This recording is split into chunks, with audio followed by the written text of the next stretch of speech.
morning. This is the Eager Beaver Show. You are listening to a True North Eager Beaver Media Incorporated podcast.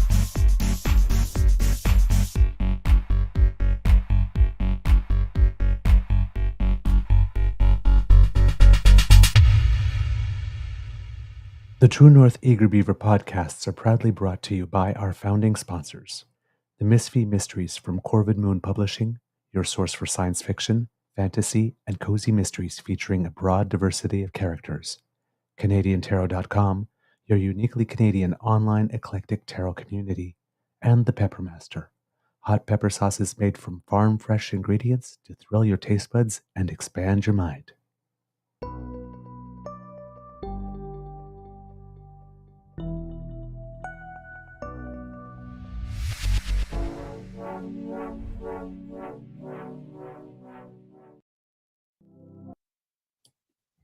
Well, good morning and hello, kids, and welcome to season 4 and episode number 607 of the Daily Beaver Morning Show. 100% Canadian. Nasty Canadian. Miss Beaver, Mr. Beaver, if you're nasty. Nasty beef. All right, today, recording day, is Friday. Not only, thank God, I'm Friday, but pre-pubcast day. It's Pubcast Eve, kids and cubs. Oh, I'm so excited. I love Pubcast so much. It's going to be a fun time. So, Friday, March 21st, 2025, spring. I didn't even think of it. Spring is sprung. Yeah, the equinox was yesterday. Today's the first official full day of spring. So, yeah. Although it doesn't feel like it today, it did more like it felt like spring more on Wednesday. Today, Yeah. it's a little chilly this morning. It's -5, feels like -13 in Canada's capital right now. So, welcome to spring. Welcome to spring. Yes, exactly. Yeah, 2 days ago, I was down here. I think it hit 15 or 18. Yeah. I did not dare take off the jacket, even though I saw people without it. There's a proverb in French. It's like, and we're still in March, right? But there's a proverb in French that goes, "En avril, ne te découvre d'un fil. En mai, fais ce que te plaît." And there's no really direct translation in English, but it sort of comes to, in April, do not shed a thread. In May, do as you please. Well, we're still March. So I kept the coat on, but I did lower the zipper down. In fact, I even let the zipper go all the way down and actually had the coat open so to let some of the, but that's about as far as I went. Well, yesterday when I took Lola for her afternoon walk, I put on my, base layer of merino, and then I put on a soft shell jacket I've had for about, oh my goodness, almost 20 years now, and went outside with gloves on and my fedora because it was bright and sunny. Got about 20 feet outside the door, and I don't need my gloves, and I better unzip my outer jacket. And within 2 minutes, I had to unzip the merino because it was just too warm. That was yesterday. Today, not so much. Oh. Yesterday felt like spring. Today does not feel like spring. But, yesterday around, I guess, 1 in the afternoon, or maybe it was closer to 2. No, closer to 3. It was supposed to rain all day. It didn't really rain until about 3 o'clock, and then it continued to rain nonstop for hours. And it was not pleasant, and Lola did not enjoy the rain. We went out for a short walk in the evening. But, so March showers, spring, April mud.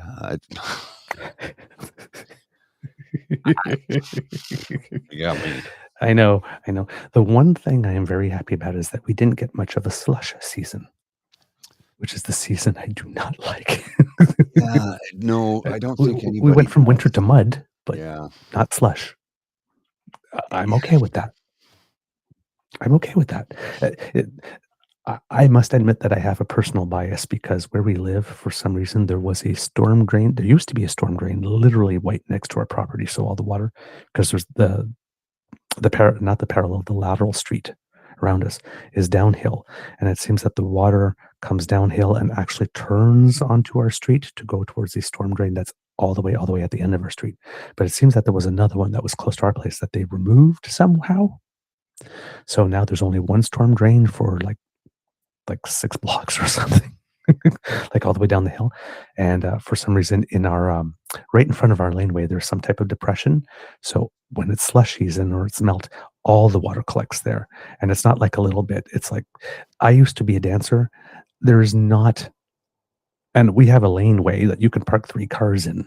That's so long. It's one of those old like 1950 designs where they put the garage all the way in the back. I could leave from the garage, I could Usain Bolt, Donovan Bailey sprint and take a running jump a la Carl Lewis, and I in the garage dance, and I would not be able to clear. It is so huge. Sometimes I actually have to shovel through the snowbank to make a path like this, and then through the front lawn to get, because there's otherwise you're just like, welcome home. You've got 2 soakers. So, yeah, I really do not like slush season. When we had the big dump there, it's like the snowbank was like 5 foot tall, and it's like, well, let's say I can stay here for 4 hours and try to redirect all the water into the storm drain, or I can just, shovel a path through a 4-foot snowbank. The 4-foot snowbank is the easier job. Yes, oddly enough. I've back in the days when I lived in places that had a driveway. Now I'm in a building, right? I definitely had to go out and chuck through the ice with a big icebreaker to channel the water to the storm drain in the street. Otherwise, you'd puddles everywhere, and sometimes they would get deep because I used to live with there was 4 of us that lived, 4 guys. None of us married, and none of us were attached to girlfriends at the time. So to say it was a bachelor pad would be, it was a bachelor party house. And each one of us had a massive sound system in our bedroom, and we had a big one in the living room. And anyway, none of us liked to shovel really. And my buddy had a pickup truck and I had a 4-wheel drive SUV. So I just plow right through, and he would plow right through. And that would make it easier for the other 2 guys because we had a long laneway, fit 4 cars easily. So they would easily park behind us. And it worked out quite well until one winter when we had a lot of snow, and then we had our typical melt and then a freeze. And then all of a sudden it was like, oh no, there's just ice ruts, like big ice ruts. And when the spring came along, we all had to take a turn trying to hack out the 80-foot channel to get to the street so that we wouldn't flood the basement of the house. Yeah. Well, that's exactly what that I was have our to do. laziness in not shoveling and what it did. Well, see, that's exactly what I have to do because I live at close to a dead end street, and on a dead end street, the 4 houses to the left of us, I believe, all do that. They never shovel anything ever. They don't break the ice. So I have to do it for my house, the house next door, the house after that, and the house after that. Well, and what people fail to and I've been realize doing is it every year for 3 years. if you don't do it, your basement will flood. Yeah. Now you don't have a basement, right? Yeah. No, we have crawl space, but they will not do it. But even our crawl space, like last year when I was in the big renovation project, we had to go and put tarp down on the bottom and actually seal out holes in the foundation brick and all that kind of stuff because the humidity. Well, our wood had mold, was starting to develop mold, and it will only get worse if you don't deal with it. Right? So but they will not do it. So I've only had to do it once this year because things melted so fast. I am so grateful because every time I do it, it's like 3-4 hours out there. So spring, welcome. Make yourself at home. Sit down, stay for a while. Yes, stay for a while. Today, I didn't even get through the whole intro. I was just talking about the date. Big thank you goes to our podcast's founding sponsors, the Peppermaster, the Miss Fee Mysteries from Corvette Moon Publishing, and PsychicTarot.com. Mr. Grizzly, how's your mental health today, sir? Pretty good, actually. Yeah, I had a doctor's appointment yesterday.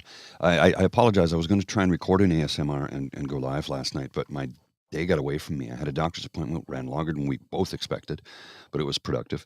And then I had an Good. appointment in the afternoon, which ran longer than planned, and that kind of set everything, pushed everything back by a few hours. So by the time I got everything finished, it was like almost 6 o'clock, and then it was like I just didn't have the drive or the energy to sit down and record anything at that point, let alone open up my heart and mind about what's going on in my head.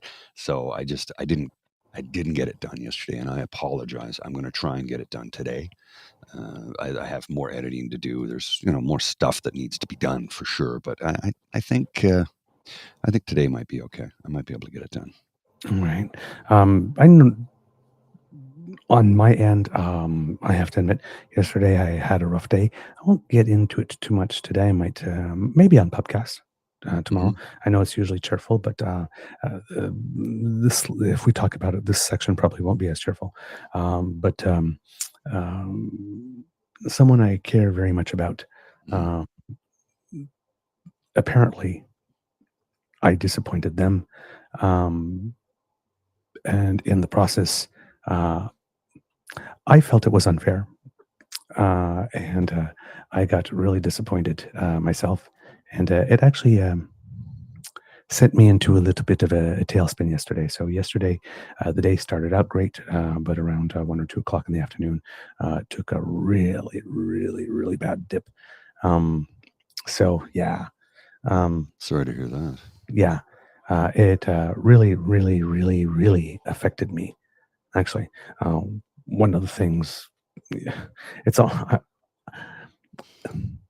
I'm almost like a kid in the sense that, so you tell kids like I'm really angry at you, and it's like it doesn't really matter. It's like, but I'm so disappointed in you. I was like, it's like, so yeah, when I disappoint a friend, I'm not happy, but I felt I had to stand up for myself and say no. This is not a fair take, and that was not really well received. So, and I believe that in our entire friendship, I have never once stood up and pushed back and said, "No, that's not fair." So the first time in an entire friendship doing that, and said, "No," kind of stung. So I will have to look back and see, honestly, and reflect on whether or not the manner in which I disappointed, or at least I'm alleged to have disappointed someone, actually is something that is it a me thing or is it a them thing? And then put that in the context of not just the day in which I disappointed, but of an entire friendship. And am I allowed to disappoint someone once? So is it a question of is this a friendship of convenience for this individual? I would like to think not. But you're beginning to think so? No. Okay. No. That was But just the vibe I was getting. yeah, but it might be a little more one-sided of late than I would like. Okay. Just but nothing. I don't think that we can't survive or manage or talk it out or whatnot. But sometimes I was not at my best because I'm a little tired. The other person was not at his best, so maybe we're not both not seeing the full picture. Let's just put it that way. With a little time and reflection, we might see that we missed something along the way. Well, maybe it was time for a Snickers. It could also just be that. Fatigue, hunger. The whole world is weighing on all of us right now because of that orange menace to the south. Yeah. And I have to admit, like I said, I am so tired. There's just been too many elections. I mean, listen, I'm all for democracy like this, but like, give me a breather. Can we spread these out a little better? Mm-hmm. So I have to admit, I am a little physically tired, not by the weight of all the heavy news, but just the sheer amount of news. I mean, when you're a political show and there's like an election every 2 months for It's going to be Not the well next over a year. year, but yeah, it gets to be a lot.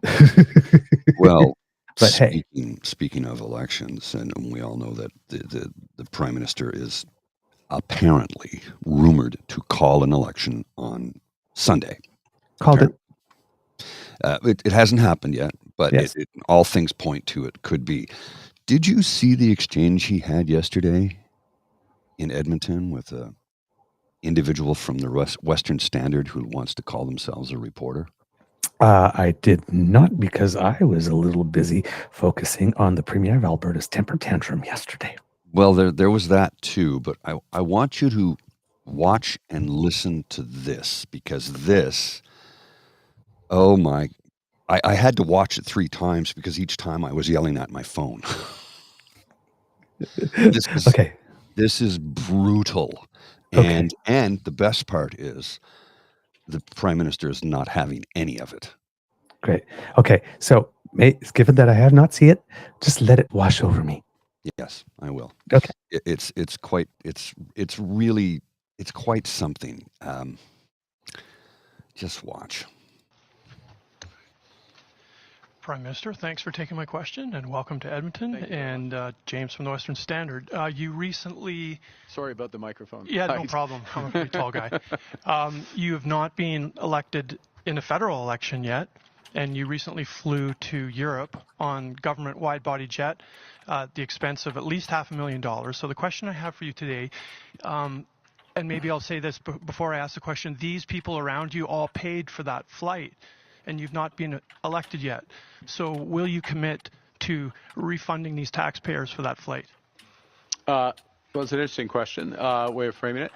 Look, and I'm going to go back to, I'm going to allude to the question that was asked previously by Mr. Staples from the Journal, and the situation that we're in as a country, which is we are in an economic crisis that's brought on, I'm going to answer the question, brought on by the tariffs that have been put on Canada, actual and prospective. One of the challenges... The economic crisis was brought on by former Prime Minister Justin Trudeau, and you were his advisor at the time. I think you would find... These people did not create that problem. I certainly...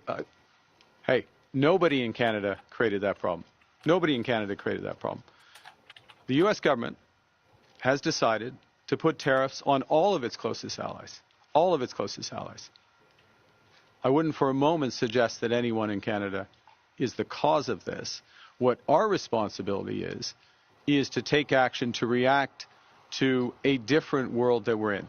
And part of the way we do that is we build out new partnerships, new opportunities, including opportunities, and I'm going to give you a specific one, and then I don't know if you have one more follow-up, but I'll give you a specific example. It goes to my previous answer, something I also discussed with the Premier this morning, which is Canada has many advantages, and one of them is in critical metals and minerals. One of the issues is how are we going to develop the trade routes and the trade corridors rapidly in order to export those critical metals and minerals. Mm-hmm. And who are our clients for that? Who are our customers? Do we only have one customer to the south of us? The customer that's attacking us? That doesn't respect the trade agreements that they signed? Or should we develop new customers?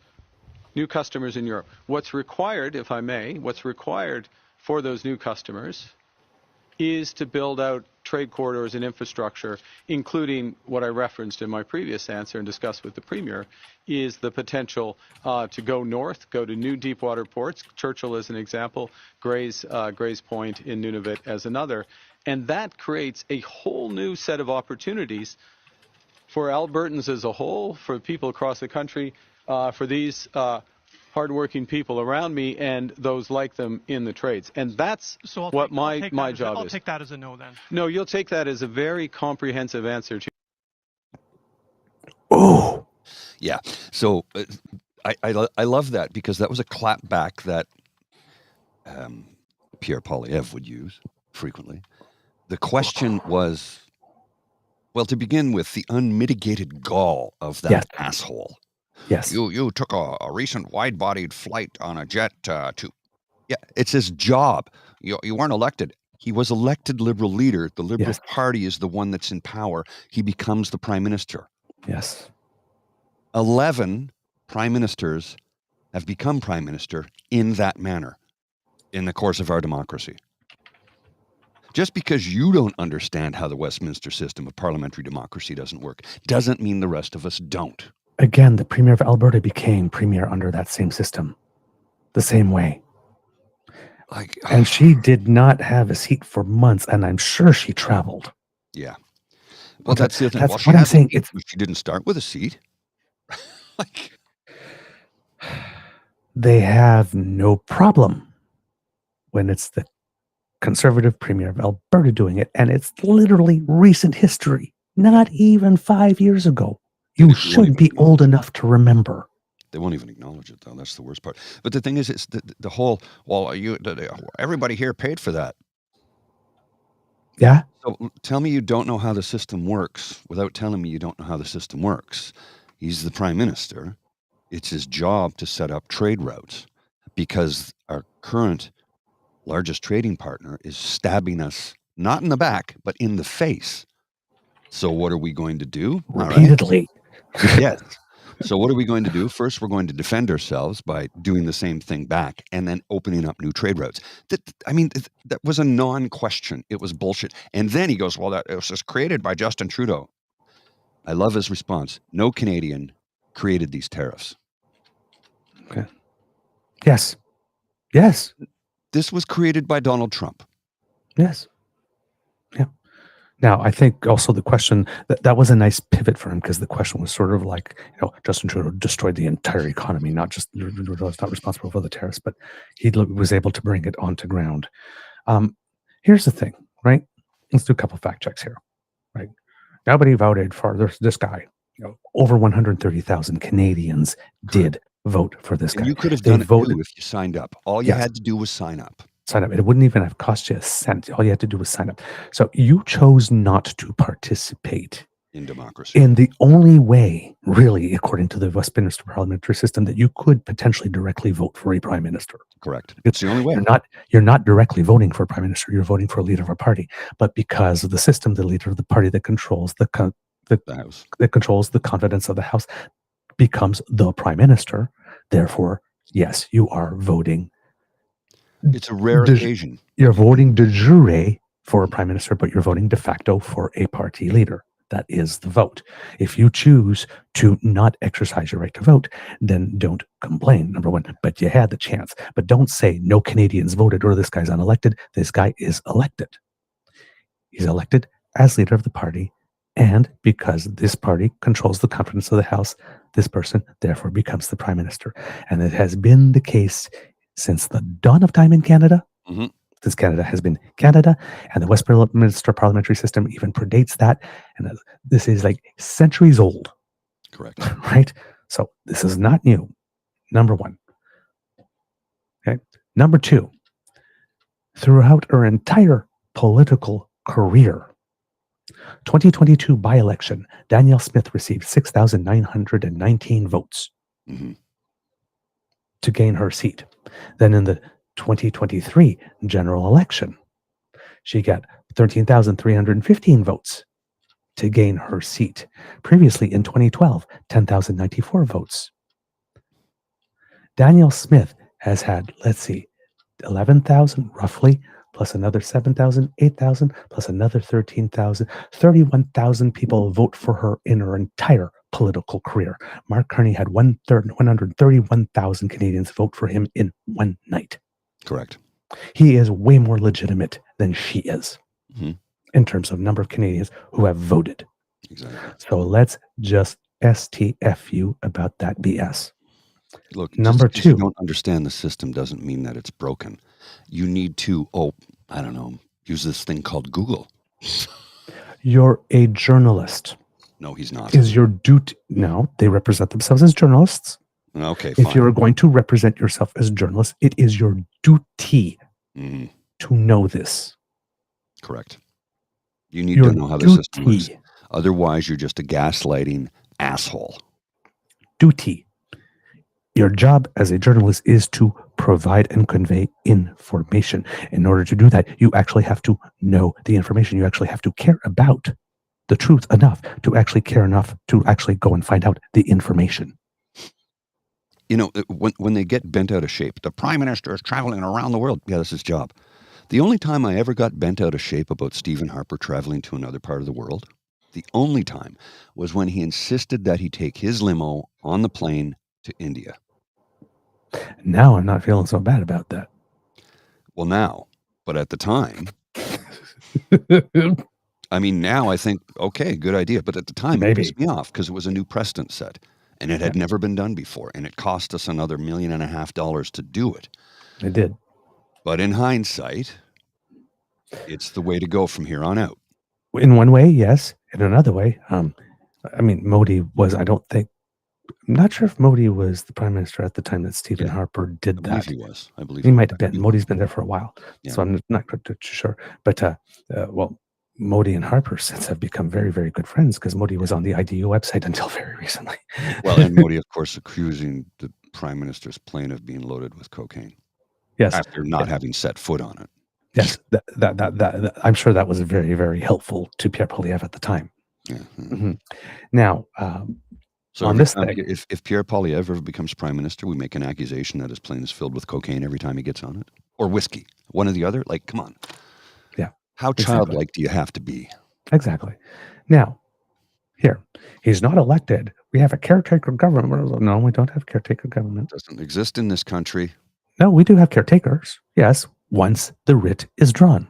Yes. Until the next government is sworn in. A change in prime minister or a change in party leadership does not make a caretaker government. And once again, Danielle Smith was not leading a caretaker government until she got her seat, did she? So all these things, you literally have really, really recent experience, Alberta. You should know this. All right. Then, right? We paid 1/5 of it, whatever $1 million or whatever for that flight. We all paid for that flight. Are you going to return that money? Okay, let's look at this interesting double standard here that's going on. The Marc Carney, even though he's not yet an MP, needs to go far and above the public disclosure stuff like this and actually tell the entire Canadian public what are all his holdings, how much of each, and how much they're worth. Nobody has ever been asked to do that ever before. No. Ever. No, this is a first. This is a first, right? He needs to do that. He's the prime minister now. He's got to. This is not a rule that applies to the prime minister. It's a rule that applies to MPs.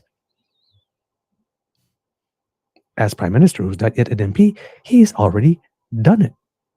Filed the paperwork, the part that he's supposed to comply with as an MP, even though he's not an MP.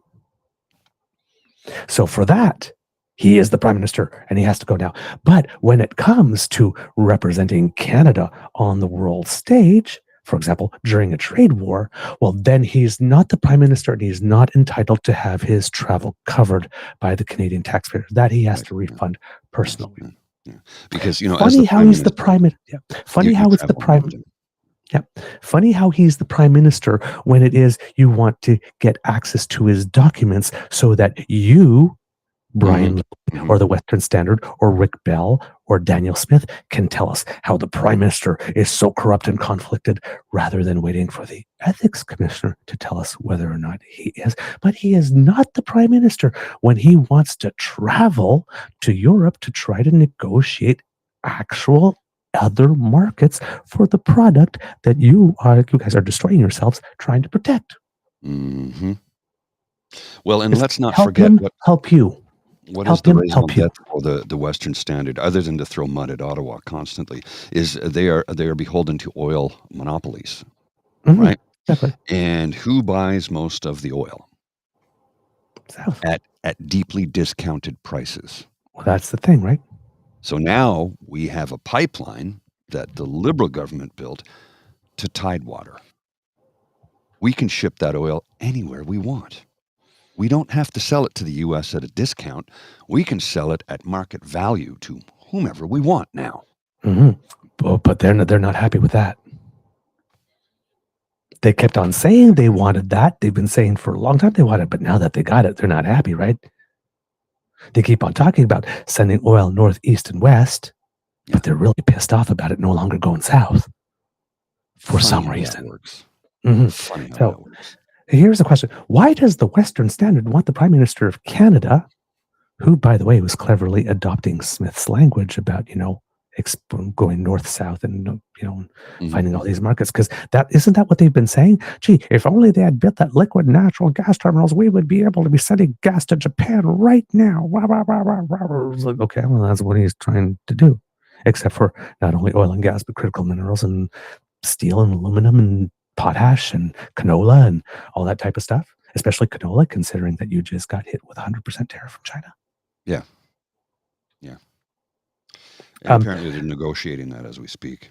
Yeah. Well, apparently it's strictly on some like canola seed, which is not that bad. And according to Danielle Smith, if you want to believe something that she says as being true, apparently Shell is about to open a plant, I think sometime in July, that will be biofuel that will be using canola, and apparently will be using the exact same amount in tonnage that is actually being shipped to China right now. So it might not be that big a hit, but it seems, if one is to believe what Danielle Smith says is true, which is a stretch. So it's not like she hasn't lied to her people left, right, and center. Stretch. Yeah. So why do you want the Prime Minister of Canada to have to pay for his own flight to be able to negotiate new markets for your stuff? Yeah. Well, and they're not helping themselves here. So Danielle Smith has been back and forth to Mar-a-Lago how many times, and then went to PragerU to appear in a podcast with Ben Shapiro. And then had 3 of her staff go to the Sunday, the prayer breakfast thing. And all of that paid for by Alberta taxpayers. Should they be reimbursed? Should she take the money out of her pocket? Because nobody's asked the Western Standard guy that question. Right? Again, it's so utterly ridiculous. It's just not serious. So, yesterday, as we mentioned, right, the Prime Minister was going to be going down to Edmonton. And I'm sitting there and I'm thinking, wow, what a pretty good idea, because we seem to have 2 premiers who are rather freelancing.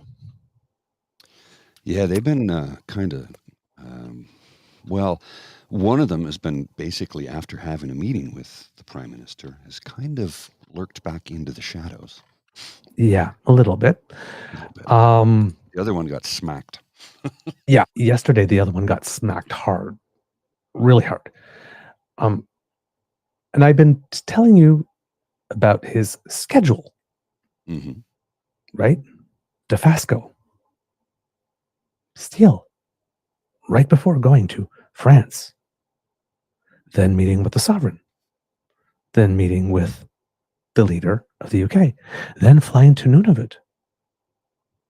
And making an announcement to be able to assert our Arctic sovereignty and improve our military position. Then a meeting with the US-Canada Relations Council. Then, gee, what is he going to do on that exit? Oh, flying to Edmonton. Mm-hmm. Are we? To have a meeting with the other premier who apparently seems to have a love for freelancing. I do not see what that's there. Well, I'll put it up bigger so you can see it. Yeah, I'm sorry. I was mid-sentence. Oh, sorry, keep going. I was just putting this up for after you were done. But I don't know what it is. No. Okay, keep going, and I will read this once you are finished. That's what I was trying to say. I understood you. Oh, okay. Sorry. Okay. So, Marc Carney was going to Edmonton, and it was announced that he was going to have a meeting with Danielle Smith, as I mentioned, right, the other premier that's going rogue. So I assume that one of the reasons for this meeting is to try to see if they can get her on board in some way. all this was brilliant, really, really brilliant. The one thing I did not expect to happen was this, Mr. Grizzly, and I've just sent you a little something.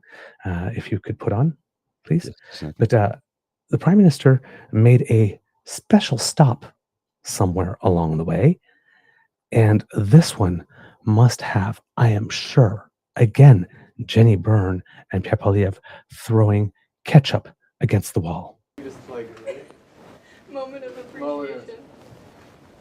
it's my moment in the show. Someone take a look off.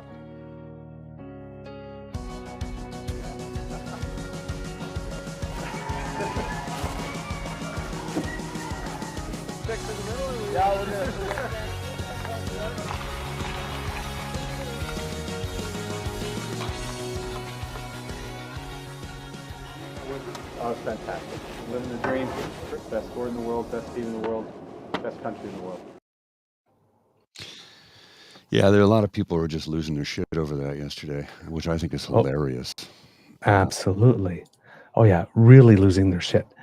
And so much so because, you know, Mr. Grizzly, how it is that these people just love to copy the Americans. Mm-hmm.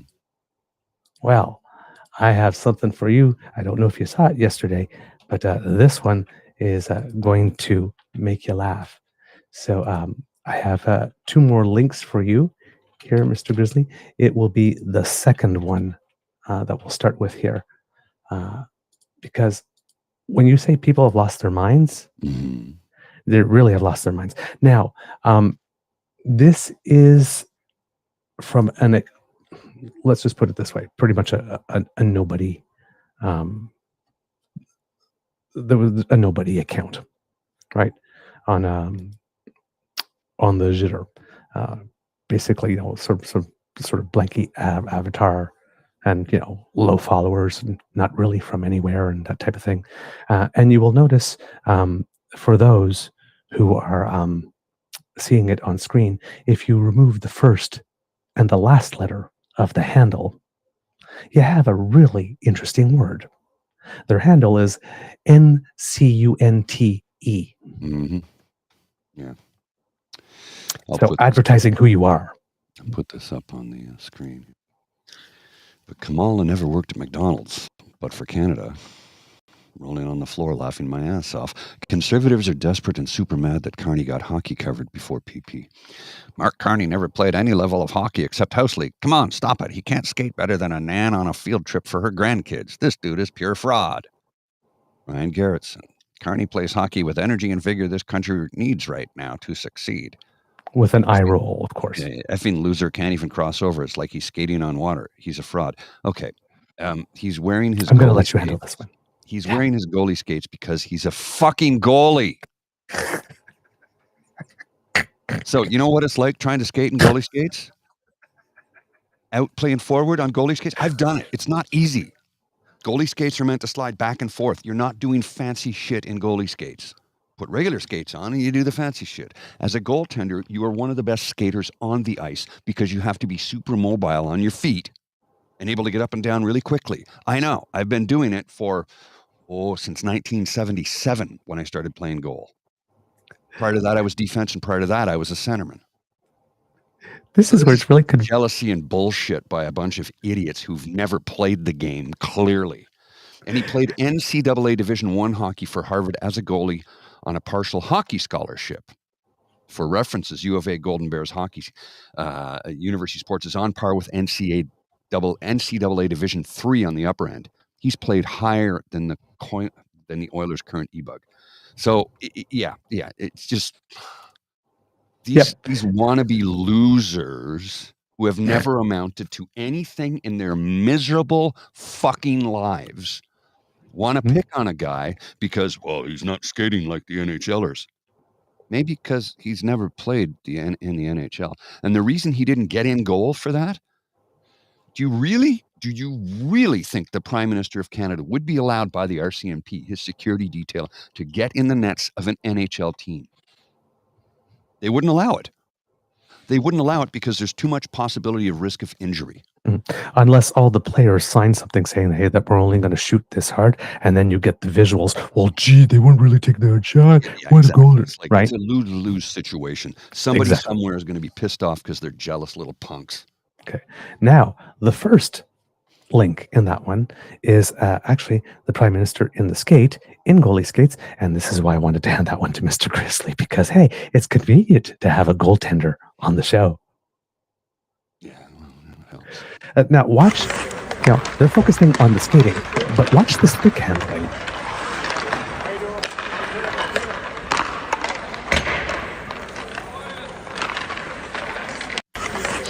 Yeah. Oh, that's it? That's the whole clip. They're okay. probably going, why didn't he bring his regular skates? Because he's a goalie. He probably only has his goalie skates. Oh, that's a shame. That's not the one I wanted to show. There's some with him like skating around and then stick handling the puck and then shooting it into the net. That was the one that was his shot's pretty good for a goaltender. You tend to be good at learning how to handle the puck correctly as a goalie. Well, yes, I've actually got a pretty good shot for a goaltender. So yeah, it's all just jealousy and horse shit, and they gotta find something to complain about. If they aren't complaining, they're not happy. They're happy when they're miserable and complaining. These are people who need more therapy than me.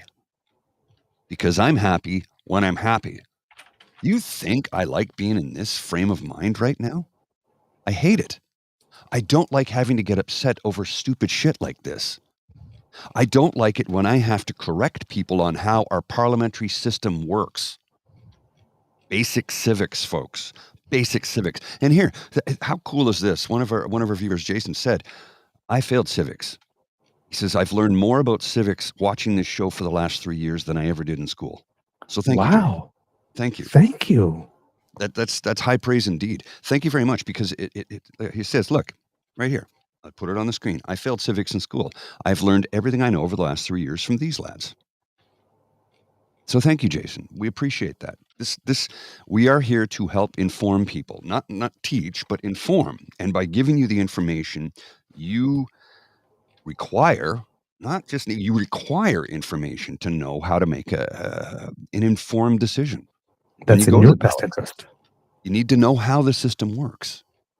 If you know how the system works, well, you can make an informed decision. If you don't know how the system works, how do you make an informed decision? I'm voting for Carney. I'm voting for Pierre Poilievre. Do you live in his riding? No, I live in Lethbridge. Then you can't vote for Pierre Poilievre. It's impossible to vote. And if you do vote for Pierre Poilievre, you're in violation because you don't live in his riding. You cannot vote for that man. You can vote for your local MP, your local Conservative MP, if you want to cast a ballot for the Conservative Party, but you cannot vote for Pierre Poilievre. You could have voted for Marc Carney, but you chose not to get a membership in the Liberal Party. Therefore, you took away your democratic right to exercise your freedom. So screw you. Screw you, screw your attitude, screw your pathetic excuse for a miserable existence. Go and seek therapy. Talk to your doctor. Get some help. Because if you continue to be that angry about things that A, you know nothing about, and B, you have a mere modicum of control. You could have had a say in who was the next Liberal leader, thereby who was the current Prime Minister, but you chose not to, and all you're going to do is sit and scream and yell about it, and then when he assumes the position of Prime Minister, you lose your shit and pick on everything he does, and then demand that he shows every asset for every cent he's ever earned in his entire life. You're pathetic. You need to seek help. I weep for you because your life is miserable. You need therapy. You need to take a deep look inside yourself. And examine your reason for that. Why do you do those things? Why do you insist on making your life miserable by hating something that somebody else does for the benefit of you? Well, I can't believe he spent that money to fly to Europe. Yeah, to make sure you still have a job, you dumb fuck. And here's the thing. I don't care which party is in, well, If we had a progressive conservative federal party, I wouldn't care who was in power when it comes to prime minister flying all over the world to secure trade deals. If we had a progressive conservative party, this is the Reform Party, and they are not good for Canadians because they're Trump wannabes. They're maggots. They want to be fascist. They want Gilead. Project 2025 is well underway in the United States of America. Yep. And the guy who drafted it is dancing in the streets at how happy he is that it's going faster than he ever expected it to. So what I'm saying is, if it's a progressive conservative leader who's in power, if it's a Green Party leader who's in power, a liberal, NDP, I don't give a shit who it is, as long as they're progressive enough to make sure that they do the best for the average Canadian. Mm-hmm. As Mr. Grizzly said, by the way, when he says the guy's dancing in the street, that person's name, just a little aside, his name is Paul Dans. His quote, "It's actually way beyond my wildest dreams. It's not going to be the easiest road to hoe going forward. The deep state is going to get its breath back. But the way that they've been able to move and upset the orthodoxy and at the same time really capture the imagination of the people, I think portends a great 4 years." So that's how happy that guy is. Yeah. I found the clip of the skate with with Prime Minister Carney taking a few shots.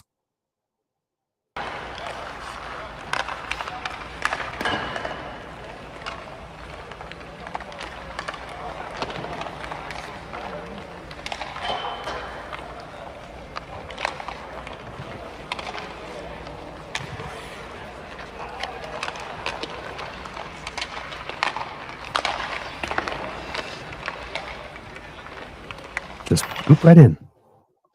He skates like a goalie because he's in goalie skates and he's a goalie. Yep. I know. It's like these people, they will. It's like, he never played hockey. It's like there was actually from Harvard. There was actually a tweet out. Feature Mark, like former alumni played Division I. It's like really? Yes. Let's see, he's 60 now, so about 40 years ago, he faked all his hockey skills to get a partial scholarship to Harvard to play Division I. He actually thought that he would be prime minister all those years ago and had Harvard doctor and all the NCAA doctor everything to say he played Division I when he really didn't. Yeah. Right? Yeah.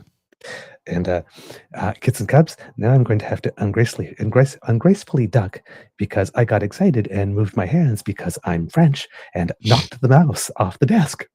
So dive. Go fetch that mouse. Go fetch that mouse, young man.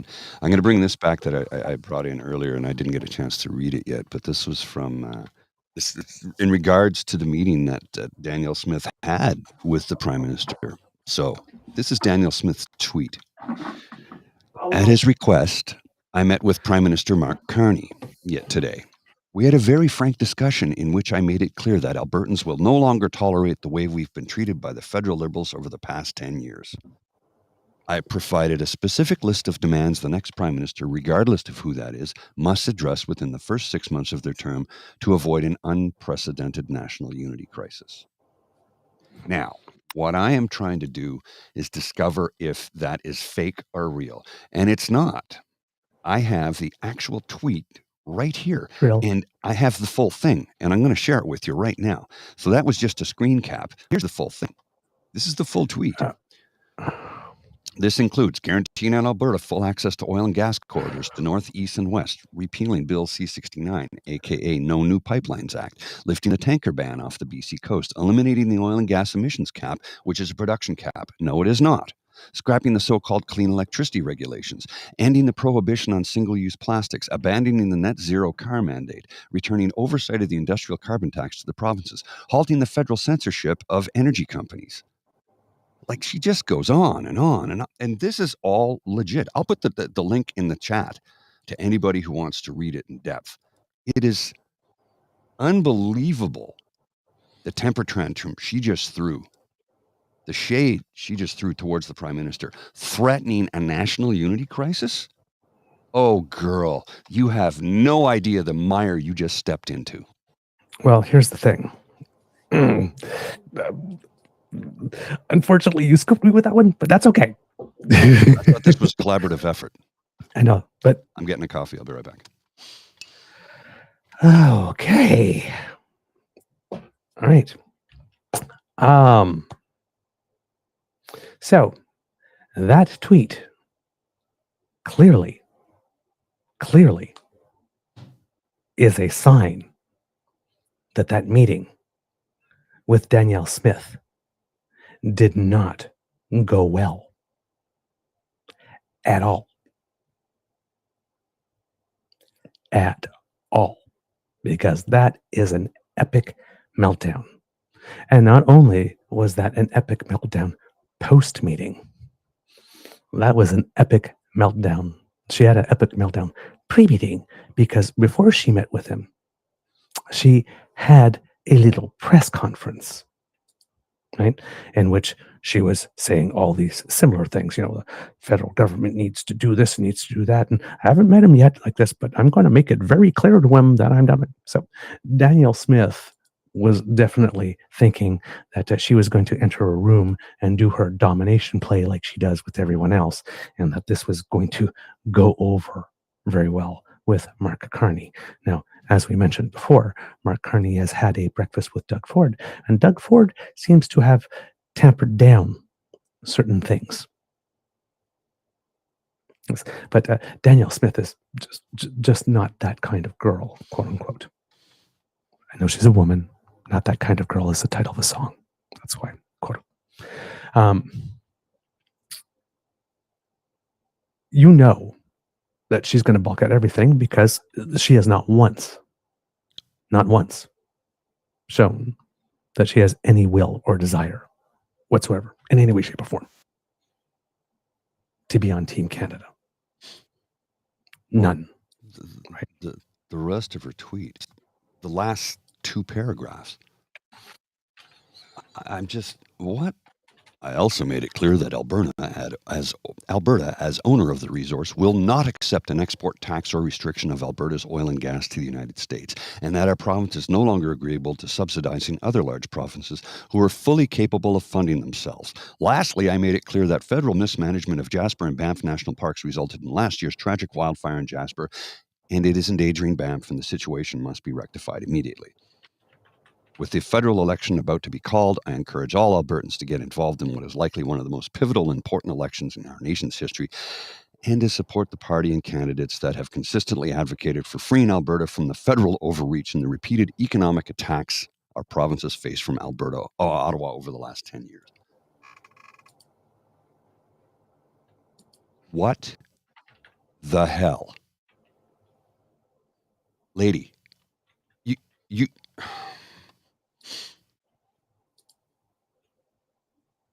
subsidizing other large provinces.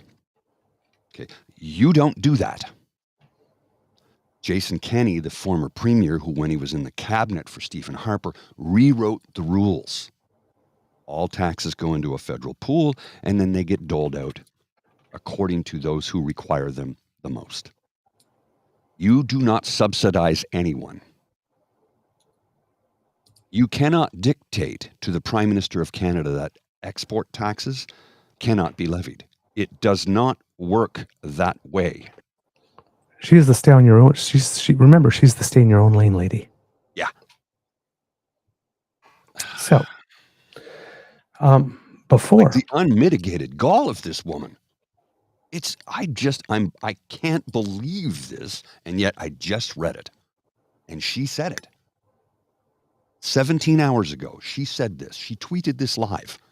This is what she said she talked about with the Prime Minister.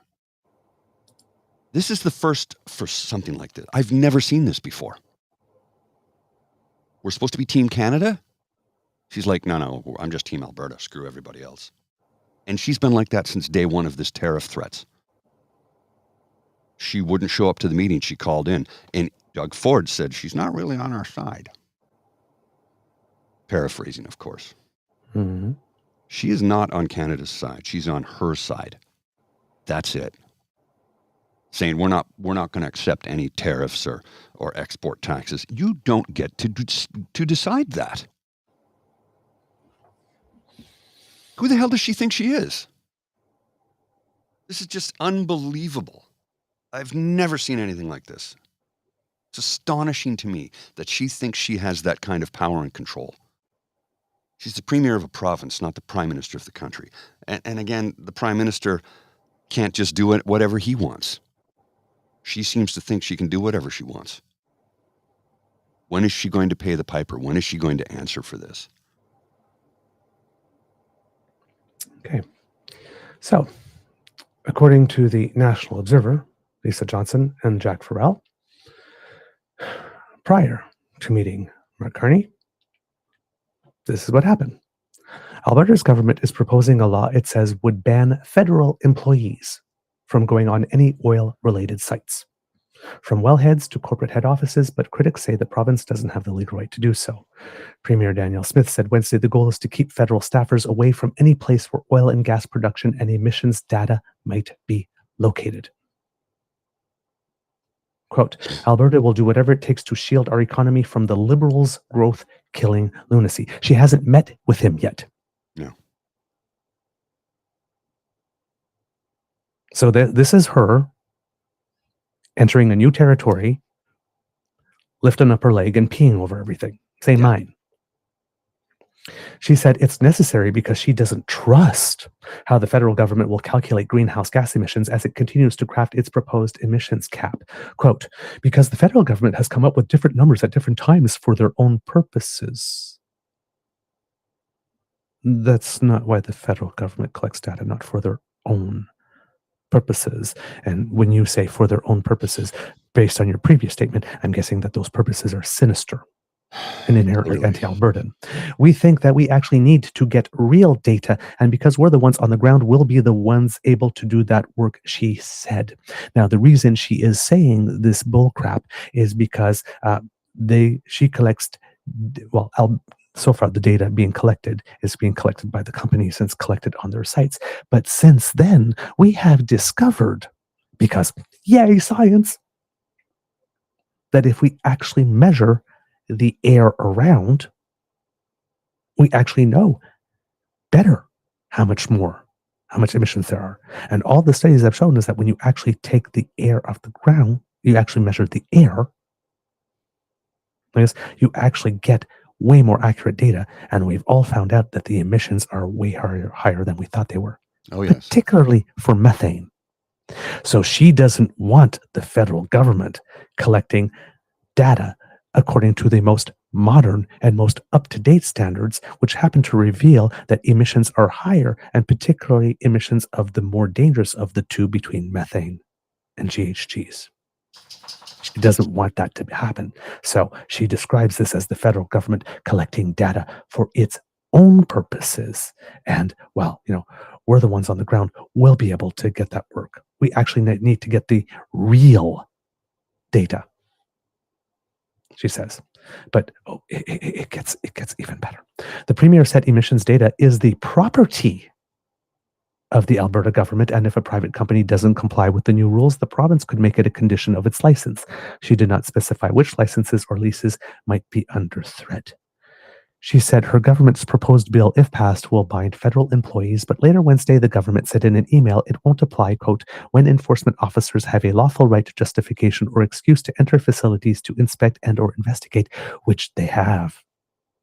So this is a big thing of action for action's sake that actually doesn't mean anything.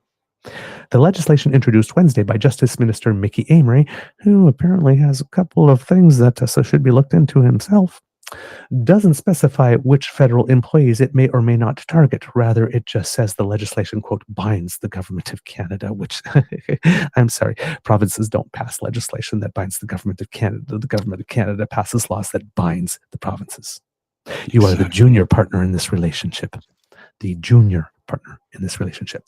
Smith said last fall that Alberta would challenge Ottawa's emissions cap in court if or when it becomes law.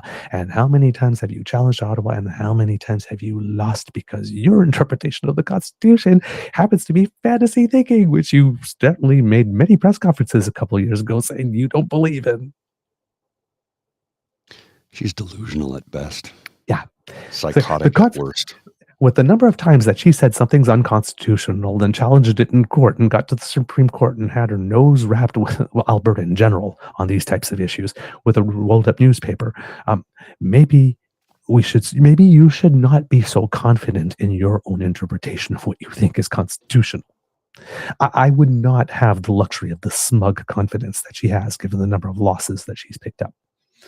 Quote, Eric Adams, who's a constitutional law expert and professor at the University of Alberta, said the province can't, quote, elbow judges out of the way and undermine or subvert federal legislation, no matter how much it might disagree with it. Quote, I fully support the Alberta government being able to launch whatever constitutional challenges it wishes against the federal legislation, Adams says in an interview. It's their right. If they want to blow Albertans' taxpayers' money on legal wild goose chases, hey, that's their right to do it. It's up to you as Albertans to vote them out. If they do that, hey, you're wasting our money on stuff you know you can't win. And the only reason that you're creating all these legal court cases is not to win because you know you can't win, but it's for the PR opportunity. Because while that thing is in court for 2, 3, 4 years, every time you go out, you say, we're fighting the federal government, send us money. It's a fundraising PR thing. And you're making the taxpayers pay for it. And you're making the taxpayers pay for it twice. You're making the taxpayers pay for it, well, 3 times actually. Once, but all the legal costs, then all the lost opportunity costs, right? Had the federal conservatives not said, activist judges, and no, we're not going to deal with the Indigenous people, and actually did what the court told them, says, listen, you can have your pipeline, but you need to do these things in this order. No, we refuse to do that. Had you just done them, you would have had the pipeline. How many more years would we had the pipeline earlier than we had? What's the lost opportunity cost for all of that? Taxpayers, you paid that too. So the whole court process, through all 3 levels, all the way to the Supreme Court, all the lost opportunity for years upon years upon years, and then all the people that donated to that party based on that lie, that grift, hey, we're going to build you a pipeline, and then they never did, not even an inch. All of those political donations are very, very, very generously subsidized by you with the political donation tax credit. Yeah. You pay for it 3 times. And on top of that, you pay for it 4 because you pay the salaries and everything that keeps these people operating to send you on these legal wild goose chases that are nothing but grifting opportunities to get you to open your wallet. They are literally fleecing grandma and grandpa.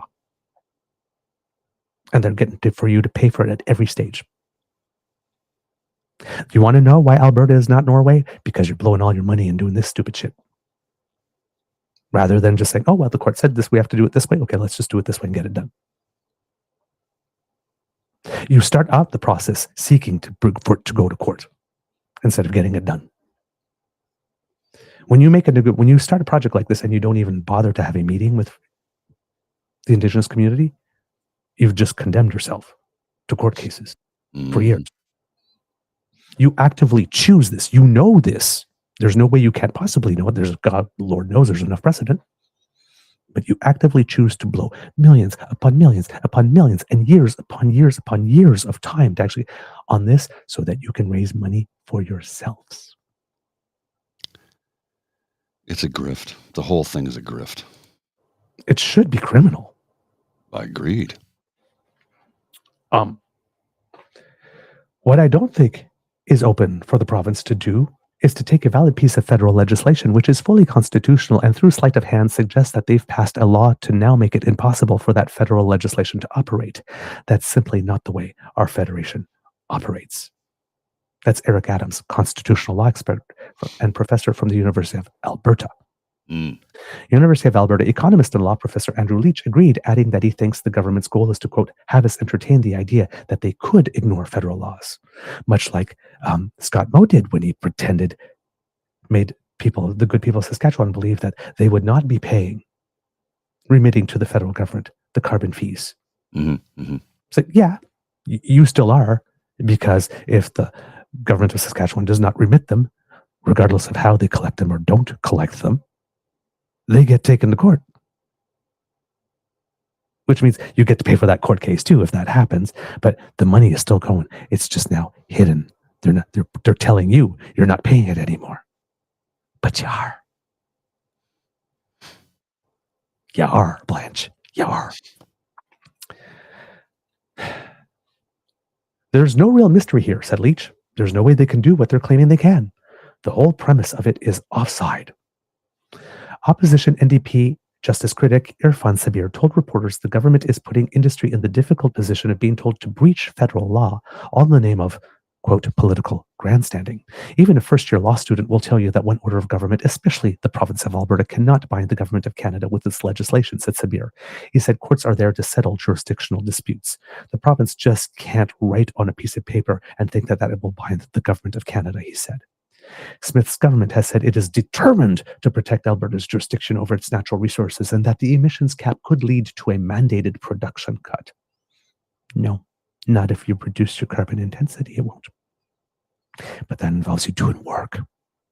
And you're lazy. Go figure.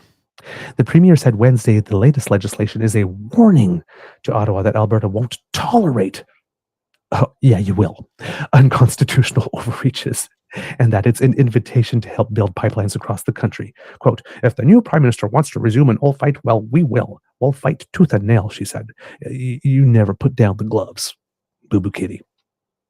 Under proposed regulations from Ottawa, producers would need to cut their emissions by about one-third below 2019 levels by 2032. See, it's an emissions cap, not a production cap. Correct. The more you cut your emissions, the more you can produce. So chop, chop, get to work. That's what I said. Talk. Reading her tweet, there's a lie right there. It is not a cut on production. It's a cut on emissions. There's a difference. That's been a lie since day one. Yes. Repeat the big lie often enough. People start to believe it. The final oil and gas greenhouse pollution cap level is expected to be published before the end of 2027. Alberta's oil and gas sector is responsible for the largest share of the country's greenhouse gas emissions, 31%, but she doesn't want to lift a damn finger to help that. Does she? So she does all of this. Yells and screams and whatnot. And I'm going to get some cubs, actually show you a couple of moments, choice ones, from the press conference. Because, again, what amazes me the most about Danielle Smith, first of all, again, the casualness and ease with which she lies. And also the frequency. I mean, she just lies reflexively. Oh, yeah. It's about things she doesn't even need to lie about. She just lies. Yeah. She's incapable of being truthful. It's just a thing with her. Yeah. And her tell is always I don't know, maybe. Yeah, that's one of them. Or when the hands start ringing. Yes, that's the other one. Right. Did you take any kickbacks? Well, actually, the tickets are a kickback. That's a kickback. Well, it's allowed under. It's still a kickback. Allegedly. Allegedly. Don't sue us. Allegedly. Go ahead. Try and sue us for telling the truth and watch how big we get. Well, yeah, that true Streisand effect as well, right? Right. So, we got a little press conference. I won't start with the initial announcement in there. But let's go to 11:28 till about 15:41.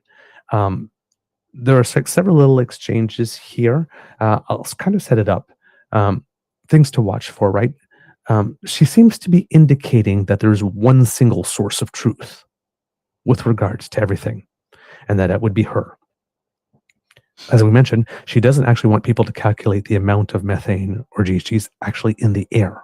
She does not want that to be the basis. She's saying this is the one where she says that the numbers are for the government's own purposes, but she doesn't say what those purposes are specifically like this, but you can gather from the context. It's to keep us down. And then she has some really interesting, because the article said, if we collect the data, it's our data. But she has this very interesting theory of what data actually is. Mr. Grizzly, if you will. We manage. Thanks, Michelle. We'll go to Lisa, then to Shay. Thanks. I'm hoping you can just clarify something, because when we asked during the tech briefing, they directed these questions to you, which was kind of odd because it seems to me like a very technical question. How does the reporting on emissions data work currently in the private sector? Like, does the current emissions reporting process necessarily involve federal officials needing to physically go into these private facility, or would banning these federal employees not affect emissions reporting in any way, practically? Well, this is part of the issue, is that we don't have a single source of truth for emissions data. We found that when we were looking at our methane emissions. By our calculation, which is looking at source materials, they had reduced their emissions 45% from 2005 levels 2 years early. The federal government hired some outside organization to do some aerial scanning, and they came up with a different number. And so if we're going to have these kinds of disputes, we know that there needs to be a single source of truth when it comes to actual on-site data. And we're going to collect that, and then we'll make sure that it is shared. But we believe that because the federal government has come up with different numbers at different times for their own purposes, we think that we actually need to get real data. And because we're the ones on the ground, we'll be the ones able to do that work. So this bill doesn't explicitly ban emissions data reporting by private companies to the federal government. They will report to us. It's our data, and then we will report Okay. to the federal government. Remember, energy companies, especially since we own the resource. It's our data. It's collected by the energy companies right now. Mm-hmm. In order to report back to the federal government. But it's our data, she says. Number one. Let's keep going. But keep on that, because data takes a whole lot of other definitions. This is just the beginning of inventing a new definition of data. And we permit the resource. They develop the resource on our behalf. And so in doing so, we have an obligation to collect the data, and we'll report it to the federal government. But that still doesn't answer, like, is this currently happening? Like, is this a hypothetical ban on if sometime in the future the federal government decides to send officials into the Suncor offices in Calgary? Like, this is a hypothetical ban of something that isn't even happening? I don't know if it's hypothetical. I mean, we observed when they were wanting to do water testing, that they were going onto people's property in Saskatchewan and doing water testing as a way of trying to, I think, develop some pretext for new emissions data they were going to come in with on fertilizer. And the Saskatchewan government did something quite similar in saying federal agents are not going to be allowed to just show up on people's private land to start testing their dugouts and water. And so this has already been demonstrated in the past that there have been issues, and we just are anticipating that if there are future issues, we're closing that door. The emissions data, we have to remember the other part of it is the government has made it illegal for companies to celebrate their emissions reduction. The Bill C-59 I referenced, they're not allowed to proactively talk about their positive progress that they're making on emissions because it's called greenwashing, and then they could also ultimately face charges. So the entity that is shielded from those laws are the provincial government. So greenwashing is a thing, Danny. Yes, but again, notice what she says. A company is not allowed to talk about its achievements or success, or else that is called greenwashing. That's not what the law says. No. The law doesn't say you're not allowed to talk about it. Bill C-59, formerly known as the Fall Economic Statement Implementation Act of 2023, quote, is a Canadian bill that received royal assent on June 20th, 2024, and amends the Competition Act to address, quote, greenwashing or misleading environmental claims, placing the burden of proof on businesses to substantiate their environmental claims. So in other words, the bill says, if you've achieved it and can prove it, then please go ahead and say it and celebrate it. Correct. But if you say you've done it and you don't have the data to back it up, or the data confirms that you haven't done it, then you're greenwashing. And that's illegal. So Danielle Smith right now has a problem with the law that says that companies that collect data and report on it and say that they've achieved a certain milestone are not allowed to lie about it. That's exactly what it is. So they should be able to toot their own horn in any way they see fit, because I want them to celebrate the fact that they're in compliance with the thing that the federal government is bad. And this is say that. Yes, and this is in the context of her saying, right, we need one real source of data. Our data says that this company, X company or whatnot, or the sector reduced their emissions by 25%, but the federal government came in with some aerial scanning type thing and hired some company like this. And then they had different data like this in order. Well, let's just take a look here for a second here.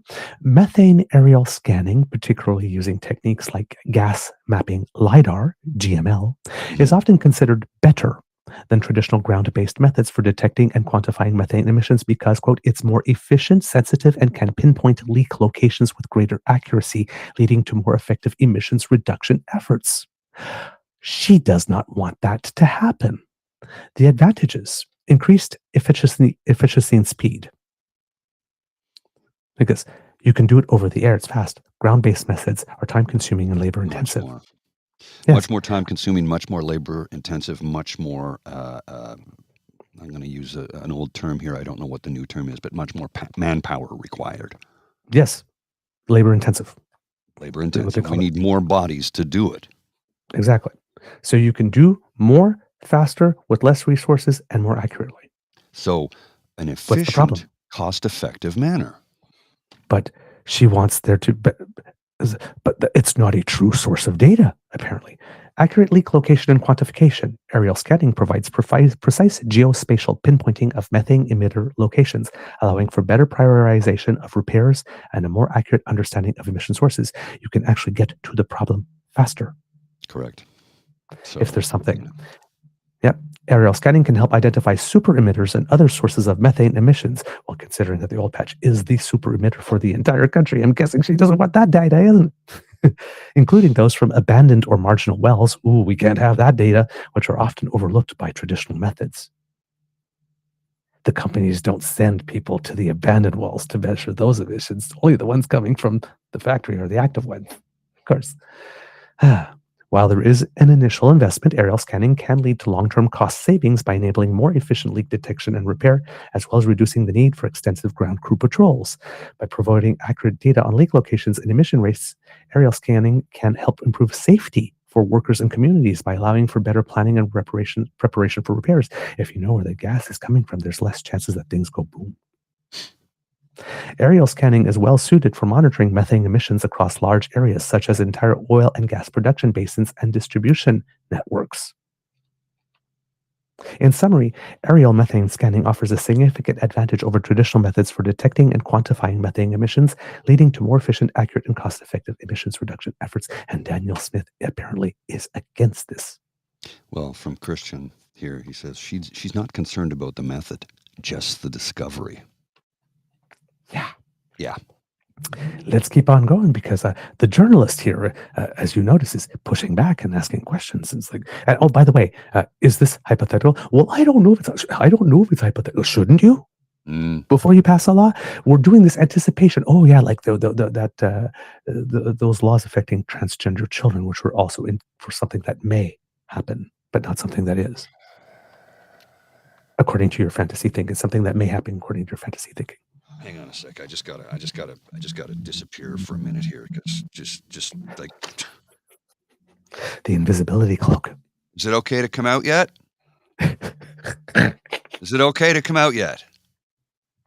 It's just us kids and cubs here. You're okay, Mr. Muesli. So I'm fine. All right. Okay. I'm just making sure because there's some insanity happening right now, and I don't know if my mental health can handle it. Well, let's keep on going because it gets better. Of course it does. It actually put us into a position that if we want to be able to collect and report emissions data, we have to collect it ourselves and we have to be able to report it ourselves. So that's what we're going to do. Thanks, Lisa. And Michelle, we're going to go to Shay. You've already had 2 questions. What happens if a company doesn't comply? Well, we license them, so they're going Yeah, but to. there's nothing, I don't see anything in here that would we have the suggest that there's a penalty for them. Well, we can make that a condition of us doing the leases. So there's lots that you can do, and there's lots that you can do in regulation. But retroactively? Well, but we intend to enforce the law, and I would think that the companies are probably going to be pretty happy with the fact that we're willing to take this reporting obligation off their hands. They'll probably be quite happy that because we will have a government-approved source of information that perhaps they'll be able to then talk about, they'll be able to cite us when we're talking about our emissions reduction success. So the federal government has put us into a box, and we're finding a way to be able to make sure that we're collecting the data and able to report the data with the rules that they put in place. All right. Okay. And Chase, you have a question? Yes, still questions. I guess just I love the fact that she would not allow herself to be silenced and push back hard on that one until she was heard and answered. Yes. Well, she wasn't, because noticed how Danielle Smith was coming with the answers. And I think the companies will be, she just completely switched to whether all that type of stuff. Now, the journalist challenges Danielle Smith on her obvious bullshit that, according, of course, to the article we just read, a first-year constitutional law student can see coming. Notice how she gets testy and lies again. And basically her premise is, let us investigate ourselves. We'll collect our own data and we will report it to the government. And that will be government-approved data for once. And maybe we can just stop all these things. Well, no, there's a law that says you have to do that. Oh, yes, but they're putting us in a box. And we're like, no. You are required to comply with the law. What you are doing, you're trying to do it too cute by half, find a way to say, I don't have to respect this law because since we permit the companies, we are allowed to go on their sites whenever we want and collect. We're allowed to do the thing that we don't want the federal government to do, to just go on like this. And that data, when we want to collect it our way for our own purposes, yes, we'll send that to the government, and that will be government approved data, and everything will be fine and perfect. That's the bullshit that she said. It is. This is not serious. It's not serious. Now, the next little section is super interesting because somebody asks them a question. Because when you pass a law, there are consequences for the law not being followed. Usually, right? Usually that's the way. Right. You don't pass a law to then say, well, if you break the law, nothing. If you break the law, something is supposed to happen. Well, something should happen. Let's continue.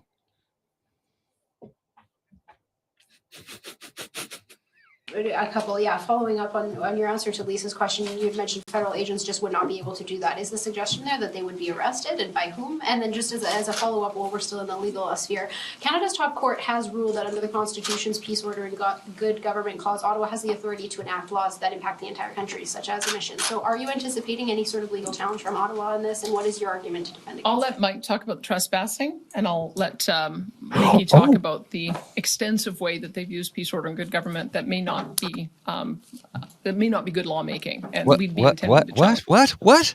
Oh, she doesn't want any video of herself saying potentially people might be arrested. She has probably. I'm just going to hand that off to the justice minister and then some other guy. Well, not some other guy. I shouldn't say some other guy. That is not true. Mike Ellis, who's the deputy premier and the minister of public safety and emergency services.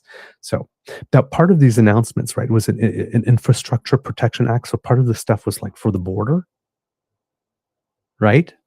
That type of stuff, I guess. But there was this whole specific part of it that was just like to stop federal workers from coming with things so that they can measure and collect data, because it's our data. Now, I think you're starting to understand here that Danielle Smith, when she says data, it's not the actual data, right? She's saying that only us are allowed to collect data. So for her, data are the things from which she's the air, apparently, is the data, and she owns it. If she wants to take her own measurements and data, yes, that data belongs to the provincial government. If the corporations want to do that, that belongs to the corporations. She seems to claim, well, because we permit and we license like the data that the corporations collect for themselves to report to the federal government, that's actually our data. No, it isn't, Abu Kitty. That's proprietary information that belongs to the company does not belong to you. But if you want to collect your own data, that's fine. But you collecting your own data does not mean that all the sources from which you collect the data, the air and the emissions and whatnot, belong to you too, and that the federal government is not allowed to access it. But that's apparently what she's saying. The resource is all ours. The companies are all ours. Their data is all ours. And all the air that you would want to measure around anywhere, or the water sources, or the mines, or anything that you, or the ground, that's all ours too. That too is data, and you can't touch that. You can't touch any of it because I said so. Can't touch this. Because I said so. Can't touch this. That's not data, darling. The air from which you pull the data to say you have data is not data. And that does not belong to the province. But she wants you to believe that it is. Keep going. Alrighty. Launch that too. Well, you go first. Sure. Yeah, I mean, just your question was in regards to Trespassing. Federal agents, and the thing had mentioned that federal agents would not be authorized into those centers to collect that emissions He was really data. paying So I'm attention, wondering, was would he? there be someone that would arrest those federal officials? What's the plan there? Well, I arrest the federal officials. I mean, look, property rights is a big thing in the province of Alberta. Let's be very clear on that. I would like to think that there'd be a level of cooperation with the federal government whereby nobody actually has to get arrested. I would say that like anything, it's about a matter of talking to people, and hopefully if there is a requirement for somebody to go on somebody else's land, that they talk to the landowner. I think it's completely inappropriate, and I agree with what the Premier mentioned in regards to Saskatchewan. Nobody should have a right to just go on somebody else's property, whether you're being directed by the federal government or not, and just go onto somebody's property and do whatever they think that they've been directed to do. So I'm not going to go down the road whether or not hypothetically somebody's going to be arrested or not arrested. Right now, we would just really hope that people in the federal government abide by, really in respect to property owners and property rights.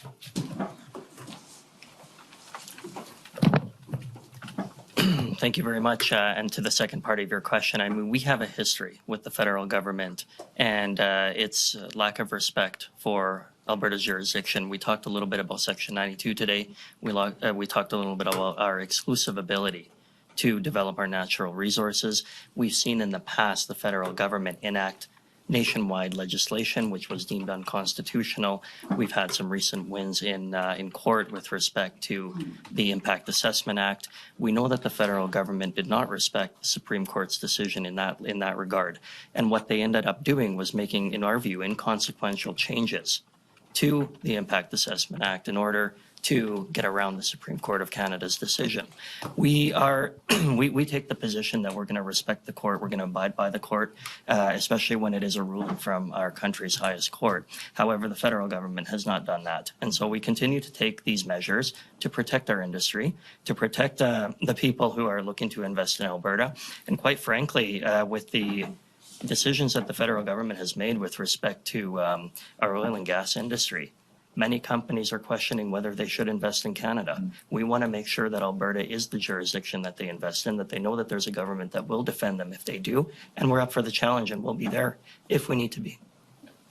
Yeah, just a follow-up, I guess, taking away from that, then you do feel confident if there was such a challenge. And then also going back to the 2-kilometer deep border zone, it was designated essential infrastructure under that regulation back in January. You had mentioned something about additional powers or extra tools for peace officers. I'm just wondering what explicitly today gives, can assure Albertans that that border is safer in light of this legislation. Well, most certainly the border is secure and it is safe, and we've done a number of measures both through public safety and through justice to make sure that that's happening.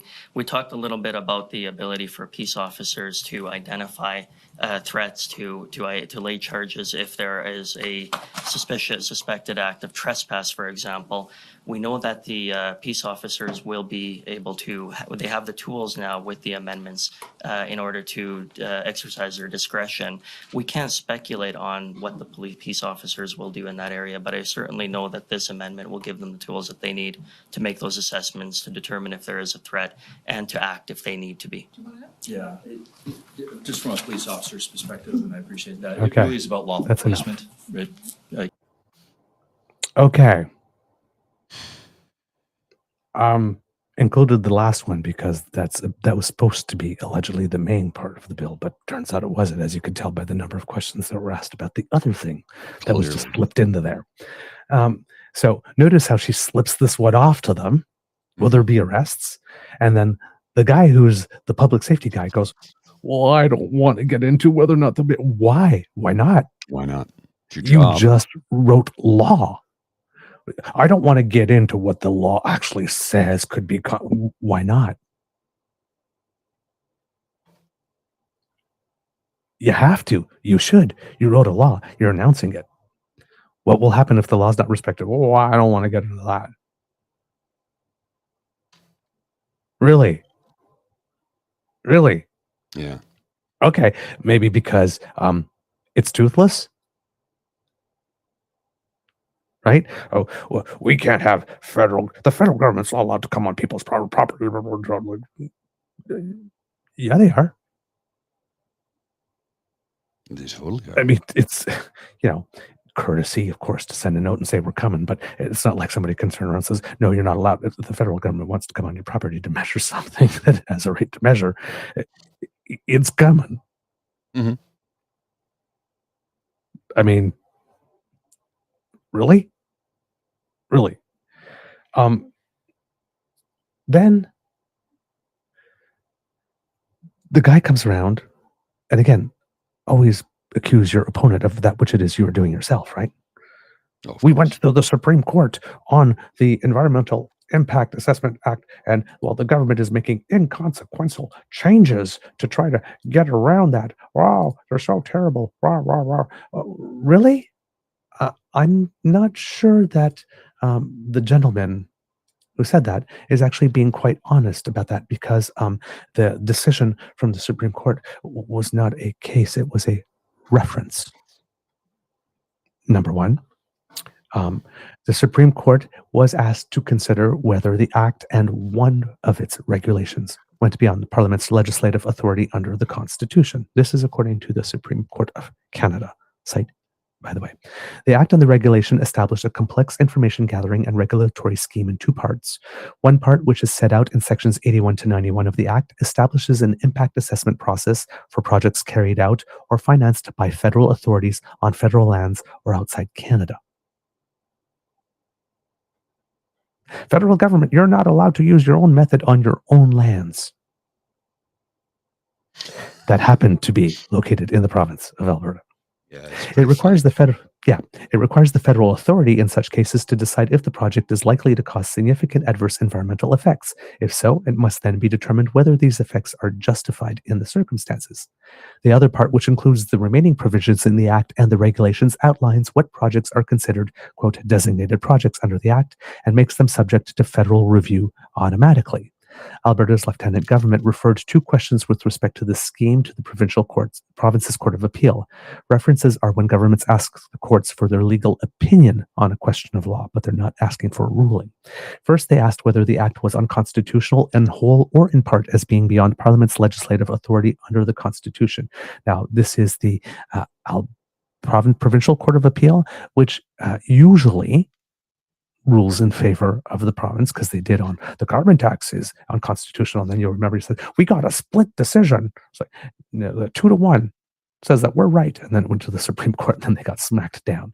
But they rode that split decision, allegedly, really hard until the Supreme Court made a lot of money off that. First, they asked whether the Act was unconstitutional or whole and in part as being beyond Parliament's legislative authority under the Constitution. The legal term for this is ultra vires, is the law ultra vires. Secondly, they asked whether the regulations were unconstitutional in whole or in part because they applied to matters entirely within the legislative authority of the provinces under the Constitution. Now, remember that Alberta is fully allowed to exploit its resources. Yes, exploit. Correct. But making sure that they are up to standard for export, making sure that they are up to standard to be carried across provincial lines, that's not their job. That's not part of exploiting the resource. See, for them, everything's exploiting the resource. All the environmental regulations, the pipelines, the shaking, the economics, all that. No, not all of it. You don't control all of it. Okay? So they're trying to throw anything that we do with regard to oil is us exploiting the resource, and the federal government can't say anything about that. No. It's very specific what exploiting the resource means, and you're allowed to do very specific things and not allowed to do others. They're trying to pretend that that does not exist here. So, a majority of the Alberta Court of Appeal, of course, concluded that the Act and the regulations were ultra vires Parliament and therefore unconstitutional in their entirety. The Attorney General of Canada appealed the decision to the Supreme Court. Unlike the federal government, which can direct reference questions right to the Supreme Court, provincial and territorial governments must first direct reference questions to the courts of appeal. However, provincial and territorial opinions can be appealed to the Supreme Court as of right automatically, which means they do not require leave, quote, or permission to be heard by the court. The Supreme Court has allowed the appeal, in part. Although the process set forth in sections 81 and 91 of the Act is constitutional, the balance of the scheme is ultra vires Parliament and thus unconstitutional. So the process is constitutional. There are certain things in it that are not, much like when we looked at the federal court decision on the enactment of the Emergencies Act. For example, with the banking regulations, right? They deemed that the banking thing was unconstitutional. But why? Because the RCMP was able to go directly to the bank and say, we suspect we need this information. The bank gave it to them. There needs to be a judicial thing. That order should be brought to a court and say, we've believed this. Court, do you authorize us to get this information from the bank? The court says yes, boom. So it's not like the RCMP was not allowed to get the information. They just needed an independent third party to determine whether or not, in this case, for this person, that information could be. So there's nothing unconstitutional at all about RCMP getting the information from a bank in order to freeze your account. That's perfectly constitutional. They skipped a step. So next time, if they do that and follow that step, nobody will be able to say, oh my God, they unconstitutional. You can do it. It was just how they got there. This, similar. Writing for a majority of the court, Chief Justice Wagner ruled that the reference questions should be answered in the affirmative. The federal impact assessment scheme is unconstitutional in part, while the constitutionality of sections 81 to 91 of the Act was not challenged. Chief Wagner said that the process set forth therein is constitutional. However, the balance of the scheme, that is, quote, the designated projects portion, very specifically, is ultra vires Parliament and thus unconstitutional for two overreaching reasons. First, it's not directed at regulating, quote, effects within federal jurisdiction, as defined in the Act, because these effects do not drive the scheme's decision-making functions. Second, the defined term effects within federal jurisdiction does not align with the federal legislative jurisdiction. The overbreadth of these effects exacerbates the constitutional frailties of the scheme's decision-making functions, he said.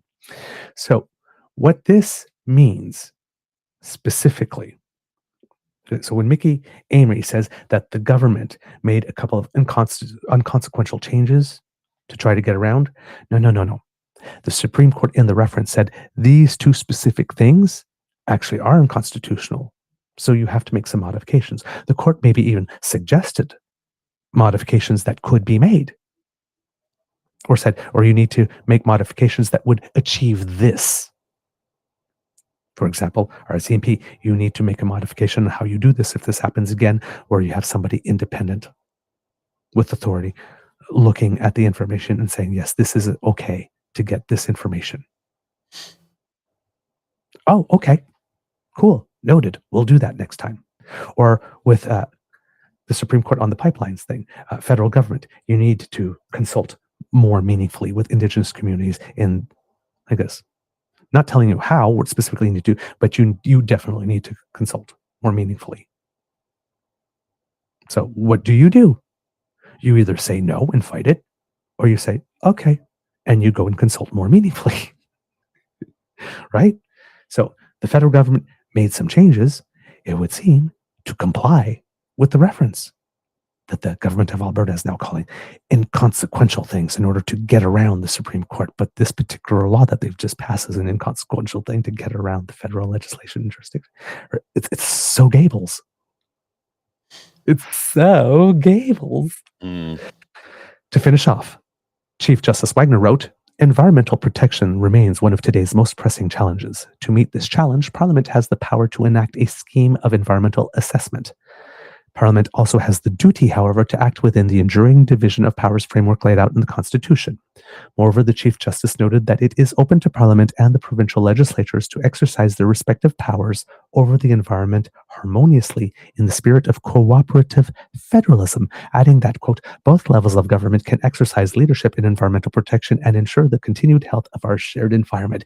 Does this press conference seem to you to have been delivered in a spirit of cooperative federalism, in a manner such that we would be proposing exercising our powers harmoniously? Held right before the new Prime Minister comes to have a meeting with her. Hey,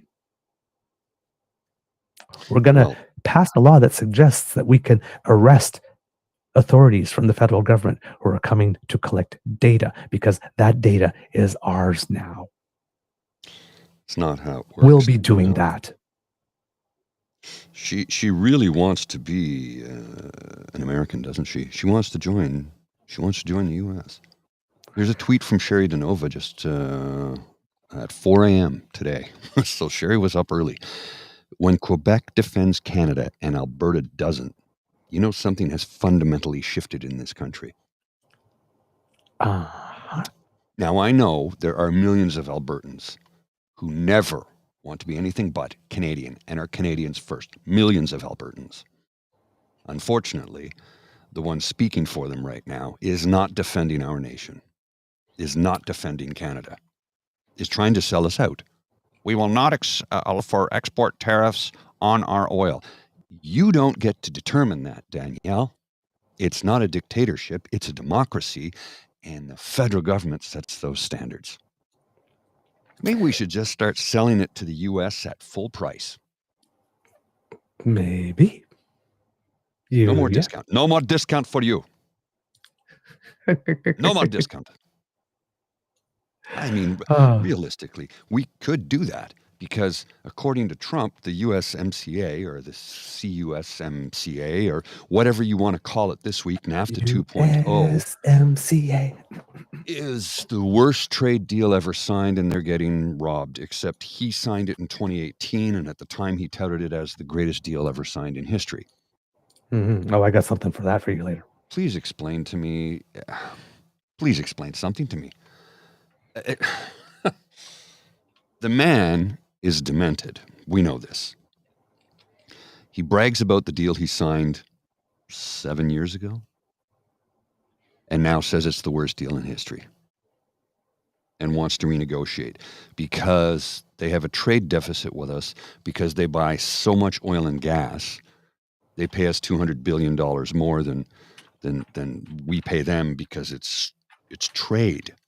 When you're trading, sometimes you need more of a product than you have, and you buy it from your trading partner, and we have plenty of it, so we're happy to sell it to you. And you know what? Because you're a good trading partner and a good neighbor, we'll sell it to you at deeply discounted rates, well below market value. We'll do this because we're good friends and neighbors. And then you say we're ripping you off? Oh boy, you about to find out. Why don't we charge you full market value and put a 25% tariff on top of it? Then you're really getting ripped off. He would blow a gasket at that. Oh, I say we do it. Charge them full market value for our oil and put a 25% tariff on top of it and see how quickly he bends over. Or bends the knee. I guess I should say bends the knee. But, you know. Yeah, I know. So, Danielle Smith had that press conference. Then she met with Marc Carney. And then she put out that screed that you read. Mm-hmm. Now, the screed alone is a sign that that meeting did not go well for her. Oh, yeah. But I just sent you something, Mr. Grizzly. And about the time. Jesus, that's a long link. Yeah, for some reason, I don't know why the link is that long. Shit. It's like 20 lines. It's ridiculous. Like 1, 2, 3, 4, 5, 6, 7, 8, 9, 10, 11. 11 lines on a 34-inch widescreen curved monitor. 11 lines of text for the URL. It's just insane. It's insane. But this is because they have their own server, I think. Right. Yeah. Right. Yeah. So, so that they can control what ads are on their own page. They have 100% control, of course. Yeah. Yes. Which is this is like high politics. Yeah. Here's a sign, Mr. Grizzly. If you would read the headline. Marc Carney will maintain oil and gas emissions cap, Environment Minister says. The Liberals introduced draft regulations back in November that require producers to cut emissions by about 1/3 over the next 8 years. So, around the time that Danielle Smith is putting out that big screed, Canadian Press, 2:21 p.m. This is coming out, and Marc Carney doesn't even say it himself. He has the Environment Minister do it. Yeah, Danielle. This was a lovely piece of constapiece theatre that you've put on. But now, darling Boo Boo Kitty, take a look and eat this. By the Canadian Press. Environment Minister Terry Dogood, oh, I like this in this case, says a Marc Carney government will maintain a cap on oil and gas production emissions, despite your Danielle. In my editorial edition. In an interview with the Canadian Press, Dogood says Canada wants the energy, but not the pollution that comes with its production. Danielle, we want your energy. We love your energy. We would love to do things with your energy, but you've got to control the pollution. The Liberals introduced draft regulations back in November that require producers to cut emissions by about 1/3 over the next 8 years. The federal government also proposed a cap and trade system, although the plan was criticized by Alberta Premier Danielle Smith and the energy sector. This week, a group of top energy executives called on the leaders of the 4 main federal political parties to declare a Canadian energy crisis and scrap the emissions cap. Conservative leader Pierre Poilievre has vowed to end the cap and has criticized Carney on social media over his position on it. So literally, no more announcement then. The government will maintain the cap on oil and gas productions. Thank you. Click. So big press conference, big screed after a whole meeting, and the response was, yawn, click, goodbye. She must be raging. Oh, I've no doubt whatsoever. And she is raging for more than one reason, because it seems that things are not going very well for her. Even within her own party. Number one, while Marc Carney was in Edmonton, it turns out that, when I predicted that he would be having some star candidates just suddenly throwing themselves into it, the mayor of Edmonton, Mr. Sohi, remember? The man who was a bus driver? Yes. Who was a former member of parliament. Yes.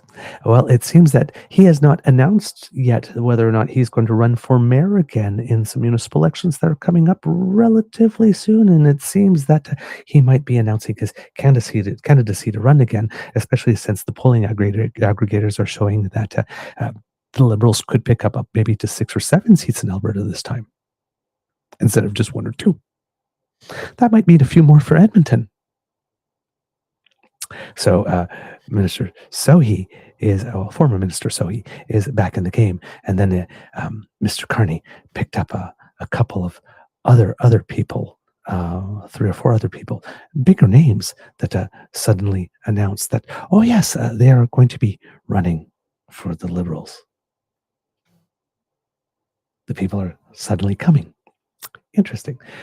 Last night, Danielle Smith went to something later on and said, "What a night in Edmonton! A record-breaking 1,500 incredible Albertans came together for the largest UCP event in the city's history. Edmonton's conservative movement is strong, united, and growing. We're building a stronger future for the city with major investments in jobs, infrastructure, healthcare, and downtown revitalization. Thank you, everyone who made this event such a success." It's like, no, you're not doing that. By this time next year, you probably won't even be premier, boo-boo kitty. How many caucus members will you lose before the federal election is over? Well, isn't the RCMP investigating her? Yeah. And, well, not only is that, but it seems, now, remember they had Mr. Peter Gunter, I think it is, or Guthrie, one of their ministers, quit cabinet, right? Based on the AHS stuff, suggesting that there was probably more going on in other departments. Well, it would seem that somebody, well, not somebody else left caucus, but somebody this time was booted from caucus. Someone got a little inconvenient for Danielle Smith, and they had to be booted from caucus. And then something very, very interesting happened. Mr. Grizzly, I'm sending you a clip. I'll be right back. I need a coffee desperately. Oh, okay. I'll be right back. Absolutely. Because when we're watching these conservative movements, one of the questions that we always ask ourselves, those of us who are on the other side of the spectrum, is why doesn't the caucus ever revolt? Right, and I should say ever revolt, because they revolted against Jason Kenney. But why don't they really revolt? And why do they just allow themselves to be brought to the mic and say these ridiculous things or defend these notions that are just, well, for lack of a better word, that are just not on? Well, MLA Scott Sinclair rose in the legislature yesterday to speak. Now, Scott Sinclair was a UCP MLA and was removed from caucus. So this is his first address in the legislature. Now, I would suggest that he might be sitting as an independent. I will check that here. According to the CBC, yes, now sits as an independent. Independents don't have as much right to talk in the legislature. They almost have to be given permission by the legislature. It's something that often happened to Elizabeth May as well. She's not an independent, but as a leader of a party that does not have official status because she has 2 seats, she has fewer privileges in Parliament, and sometimes when she wants to rise in the House of Commons, I'm not sure if it's sometimes or pretty much all the time, it has to be agreed upon, I think, by a majority of the legislature. And she has been denied a couple of times. Right?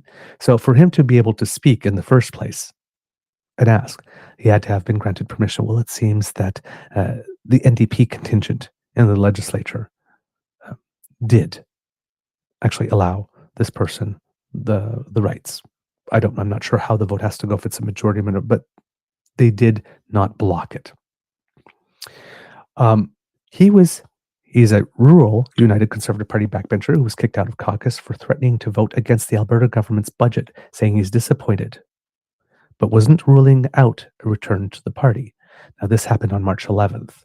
Scott Sinclair now sits as an independent legislature member for Lesser Slave Lake, and he said last week that he couldn't support the proposed budget. He said it felt it needlessly gives more to Edmonton and Calgary than to rural communities like his, while also forecasting significant deficits.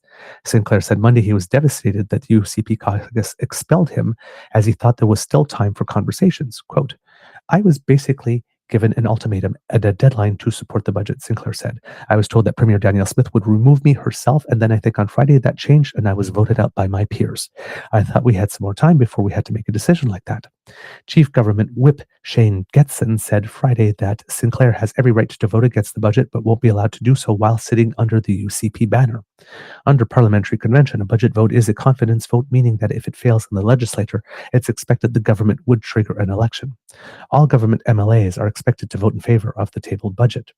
Sinclair said he was also frustrated that he wasn't given an opportunity to defend himself in front of caucus before he was ousted.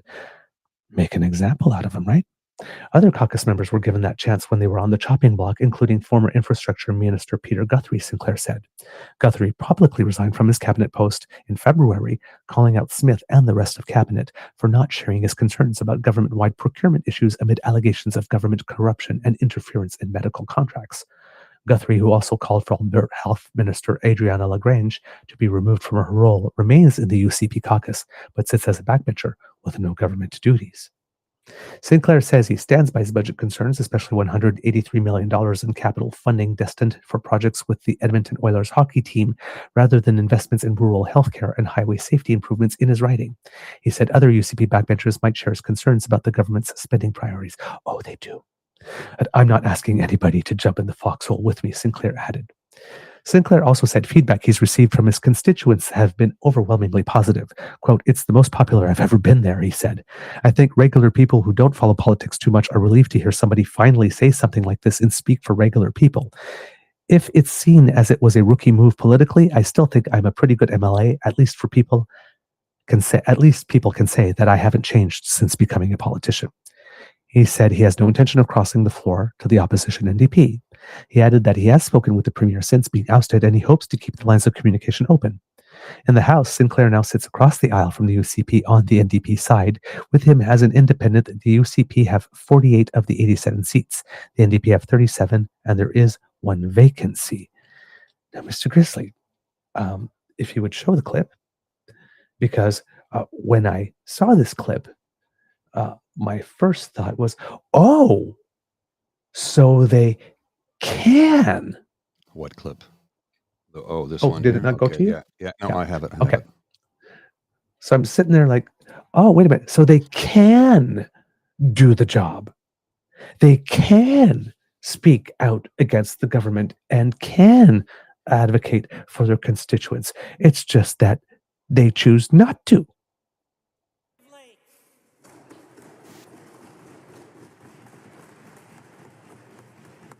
Mr. Speaker, healthcare in Lesser Slave Lake has hit rock bottom. While the minister and the premier continue to refocus and play musical chairs with AHS CEOs and boards that they've handpicked then fired, meanwhile, we can't get a straight answer on the helicopter pad for the High Prairie Hospital. The community's even offered money for most of the costs themselves. They're simply asking for permission from AHS, but they continue to be ignored. To the Minister of Health today, when can the High Prairie Hospital expect to finally get this helicopter pad approved? Sorry for the low volume. That's as loud as I could make it, unfortunately. It was the source material. It was just really low. Too low. So basically, while the government is busy playing musical chairs here with the AHS, there are medical facilities in my area that need a helipad. When's it coming? Amazing he was not allowed to ask that question as a member of the UCP caucus.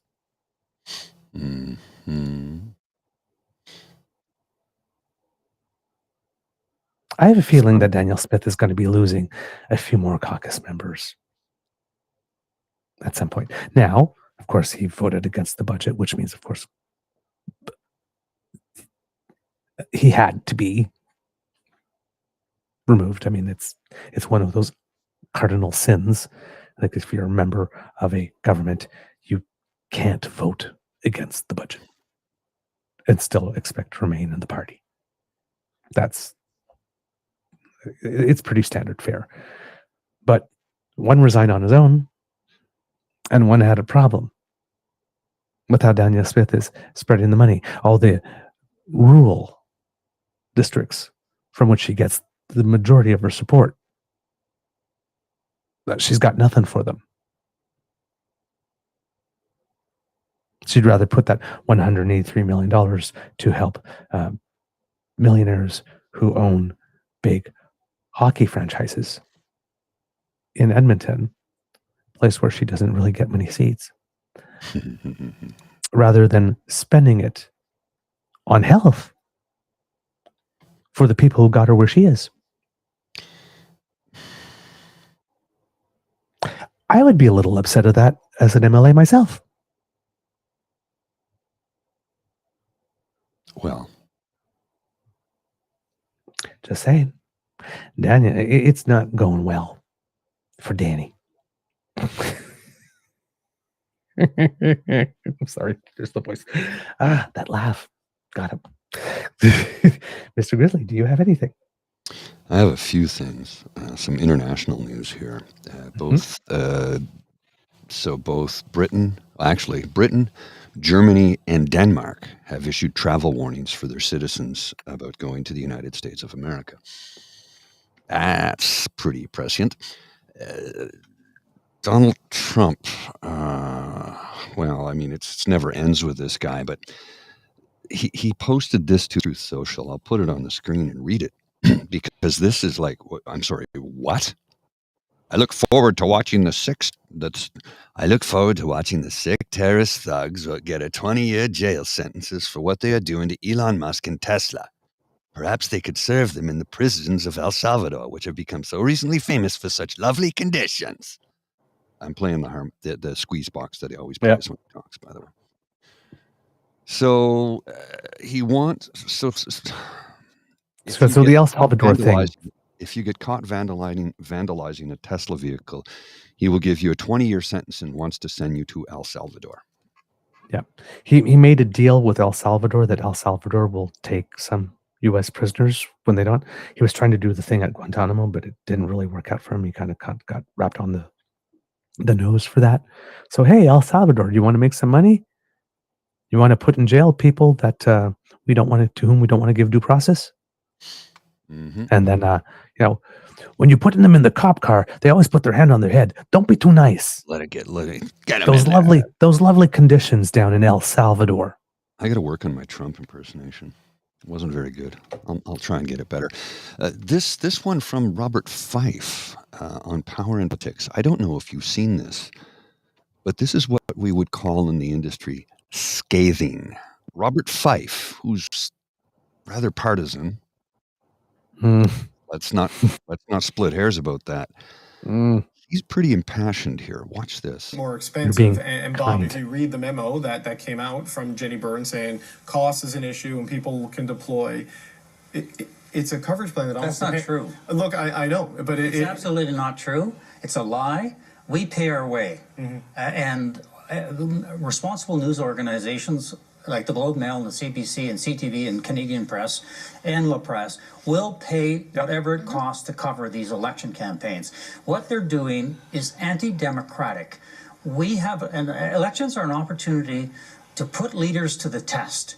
And we are not going to be able to follow the ebb and flow of this campaign and explain to people when he's doing a good job and when he's in trouble or when the campaign seems to be on the rise or when it's sinking. You can't do that driving around in a car trying to get to one event to another. It's very disappointing, and it's sort of right out of the Trump playbook, because that Rebel News, which they like, which chases liberal politicians around and yells in their faces, will have an opportunity to be asking the questions that many of us are not going to be able to ask because we won't be able to get there. Okay. You've lost Fife. That is telling. And he's pissed, and rightfully so. Yes, because say what you want about Bob Fife. I agree with him. I agree with him. He's right. Yes. Because say what you want about Bob Fife, about the way he wields the knife, when it comes to respect for the institution of journalism. He does respect it. That's not up for debate. Right? It's never been up for debate. Never been up for debate. So, you got Bob Fife calling this out as undemocratic. And see, and now here's the thing, that the gaslighting, right? They don't pay their own way. It's like $1,500 a day, whatnot. You had Hélène Buzzetti from Radio-Canada actually making the same thing in French the other day on the web. It's like, no, we definitely pay our way. And this person was going, well, so $1,500 a day, it's taxpayers paying that, and it's not you paying that because she works for Radio Canada, and Radio Canada is a crown corporation. Okay. But let's assume that for them, that argument applies. Not for private media, but for CBC and Radio Canada.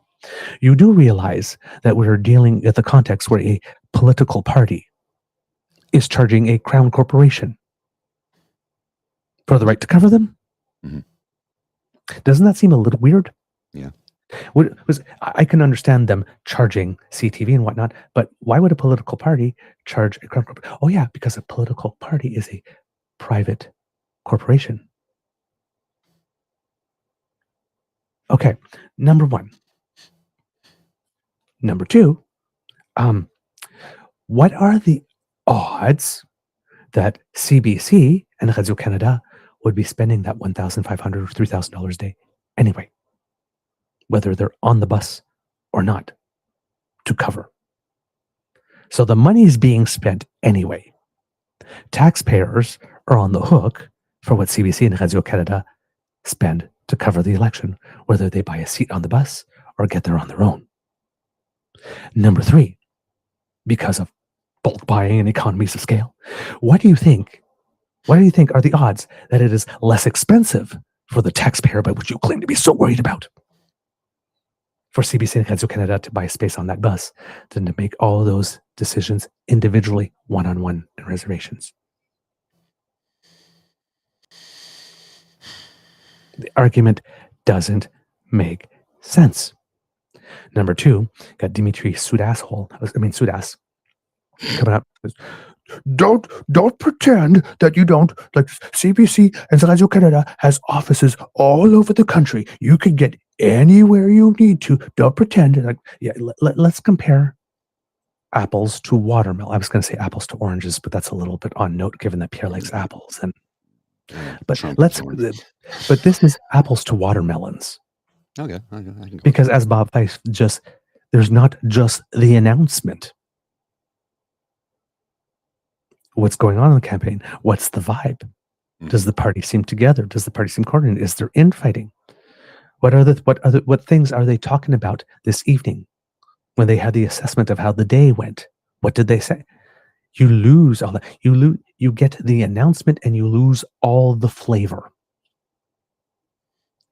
all the context, all the flavor, all the color, all the texture, all the things that you need to understand. You just get the straight announcement if you can get there. And yes, CBC has more means than others to get there. But if you don't, then you just get the feed that's sent to you by the Conservative Party of Canada, and edited and structured the way that they would like it, from all the camera angles you would like. And remember, Pierre's very cinematic, right? Because Dimitri Soudas wants you to believe that because CBC, Radio Canada, has the means to get to the places, that it's not real, not true. It's a big lie. Mm-hmm. But Bob Fife just told you how it's different. Yes. They're denying us. And again, they fundraise, they're a private corporation with their fundraising, their fundraising is very heavily subsidized by us. We actually pay for them to tell us you're not allowed to get a sense of the color and texture and flavor of our campaign. Maybe a nifty way around that is that political donation tax credits are not given to political parties that do not show up to debates and do not allow media to be embedded on their campaigns.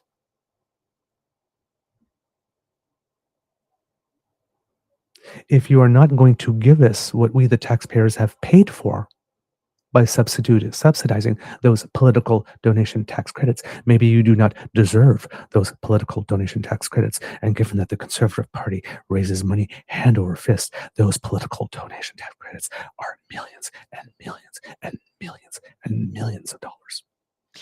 Yeah. If they are willing to forego those millions and millions and millions of dollars, then sure, maybe Some tells me they won't. For debates. But maybe we shouldn't make that a condition. Put it in the elections law. How many candidate debates and how many debates and what percentage did you participate in? It doesn't have to be 100% because somebody might be sick one day and miss it or have a family emergency. That happens. But a broad policy like in the last election in Ontario, no local candidates go to any debates whatsoever.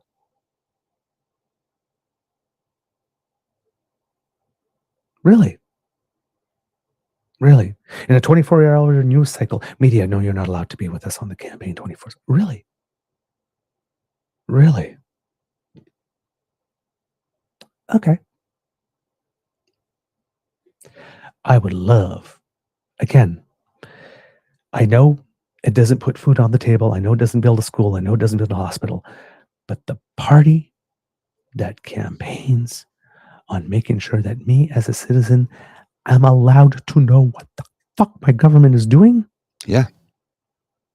gets very, very serious consideration for my vote. And those who do not are instantly disqualified. Stop fucking with my right to cast an informed vote. Stop fucking with it. They don't look. Here's the thing. I'll say it. I've said it many times. They are Christian evangelical reformists. They are not progressives. They are not conservatives. They are Reform Party stalwarts. They do not want you to make an informed decision. They do not want to govern. They want to rule over you. They want to rule over your body and your mind. These are not good people. I've said this, I don't know how many times, and I'll continue to say it until people start to understand what is really happening in this country. These are not right-wingers. These are Christian reformists, dominionists. They believe that their way is the only way, and you don't get a say. Yeah. No. Period. Yeah. As evidenced by the fact that they won't allow media to travel with them in the upcoming election, whenever that may be. They're trying to control the message so much so that how soon before we get doublespeak? It's already happening. But how soon before it becomes the standard nomenclature? Yeah. The No. language of the street, doublespeak. Mm. When the conservative government, the Reform Party, starts to strip you of your rights. He has said time and time again, Pierre Poilievre says, we won't make any laws to take away a woman's right to make a choice about her body. Except he also wouldn't block his backbenchers from trying to table legislation to bring about the end to a woman's right to make a choice about her body. See, here's the thing. You do not have to be for or pro-abortion to support a woman's bodily autonomy. You could be dead set against abortion for yourself. You don't get to decide what somebody else gets to do. You are not a supreme being. You are merely a tax-paying citizen of this nation, which means that you do not get to dictate. Nor does anybody else. Right. You don't. It's period. And if you have a problem with that, you have a problem with me. And millions like me. Mm-hmm. We do not, cannot, nor will we ever allow any government to rob a woman of her bodily autonomy, because that is a slippery slope. They take away that right, what's next? They'll end same-sex marriage. You know damn well they will. They will do what Trump did and said there's only two genders assigned at conception. Okay, well, then we're all trans men, because at conception, everyone is female. You know they're going to do this. And they're trying to control everything. They won't let the media have access to them. And the media that they do let have access to them, the media, I use that in a very lightweight term, are not legacy media. These are not vetted individuals. These are not vetted institutions. These are things like True North and Juno and Rebel and, the ones that are favorited by us, the ones that put us in the light we want to be in. That's the not ones we're reporting. willing, But that's not reporting. That's PR spin. Yeah. The ones they are willing to subsidize, but don't call it buying propaganda. Yeah. Or favorable coverage. No, don't call it that. You only call that when liberals do it. When we do it, we're increasing freedom of speech because we're conservatives and we're unable to say freedom of expression. Yes. For some reason. Now, Mr. Grizzly, I told you I said I had something for you because you frequently refer the current president, unfortunately, of the United States and what he has to say. This is literally from the speech he delivered when the deal was signed.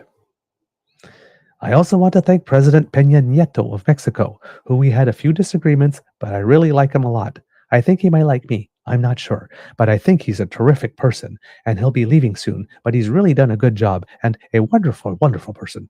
And the Mexican president-elect, López Obrador, who has given his support to this agreement, and we're developing a really good relationship, which I think is very important for our country, frankly, and for Mexico. And so they worked together on this. This was done by both. I said, look, I don't want to sign an agreement, and then a new president comes in and they don't like it, and we have difficulty. They worked very much together on it, and I appreciate it from both. I have to certainly give my highest regards to Prime Minister of Canada, Justin Trudeau. A lot of stories came out about Justin and I having difficulty together, and we did over the trade deal, but I'll tell you, it's turned out to be a very, very good deal for both, and a very, very good deal for all three. It puts us in a position that we've never been in before. It's very good when you look at the world and what the world is doing, and when you look at the unfair trade practices that countries are using against the United States. This is a terrific deal for all of us. Once approved by Congress, this new deal will be the most modern, up-to-date, and balanced trade agreement in the history of our country, with the most advanced protections for workers ever developed. But gee, those nasty Canadians, now we're subsidizing to $200 billion a year. Oh, well, it's amazing how quickly it became unbalanced. If you look at the reviews, people say that would normally not, under any circumstances, say good things because automatically they have to say bad. Even some Democrats say, that's amazing. We had some, they haven't been given the sound bites yet, I guess, Mike, but actually you had some Democrats say, this is really amazing if you really got all of that. But by tomorrow, I would suspect they'll change their tune. But that's okay because people know how good it is. It's an amazing deal for a lot of people. Likewise, it will be the most advanced trade deal in the world with ambitious provisions on the digital economy, patents, very important, financial services, and other areas where the United States has a strong competitive advantage. Mexico and Canada have agreed to strong new labor protections, environmental protections, and new protections for intellectual property. So important. This new deal is an especially great victory for our farmers, who you're now screwing. And then it just goes on and on and on. But he loved it. Anybody else need a whiskey? He even loved Justin. Yeah. He loves it when it benefits him, and he hates it when it doesn't benefit him, even though he signed the deal and said it was the greatest thing ever. You know, many people are saying it's the greatest deal ever negotiated. Many people. Is many people a person you know in your organization? Is that the name of a person? Many Hello, people? People. Many people. My name is People. Many people. It's like Doug Ford and his skidoo. The name of his skidoo is 24/7. Or on the phone, sorry. He's on the phone. The name of his skidoo is the phone. I'm on the phone 24/7. Yep. That's the name of his boat at his cottage. The phone. I'm on the phone 24/7 when I'm at the cottage. And I'm like listening, go through this landmark agreement. This is truly extraordinary agreement. And we formed a great partnership with Mexico and Canada. A partnership that has been around for how long?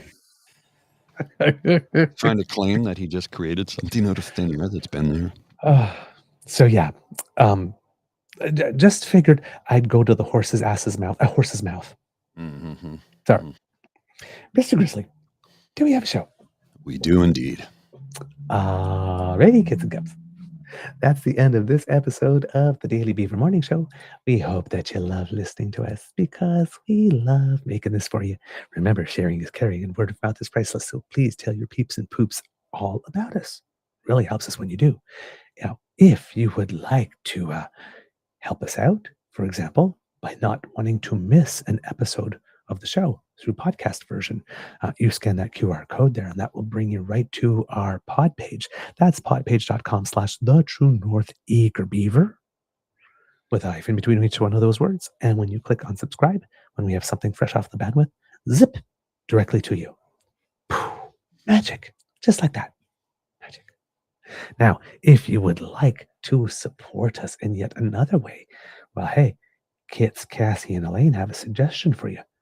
Why not surf on down to the True North Eager Beaver Media Incorporated YouTube page? And we have some buttons there, like, share, and subscribe. If you click them, it really helps us out with the algorithm and helps us grow. So thank you very much for that. Now, if you would like to help us in other ways, well, spring has sprung, and maybe Mr. Grizzly will be trying it. Maybe he needs a new red Speedo, and maybe I need new tiny shorts for Pride season. If you would like to help us, help your favorite animated heroes, Speedo Man and Tiny Shorts. Speedo Man, Tiny Shorts, bringing you the news reports. If you can. That's downtown Calgary.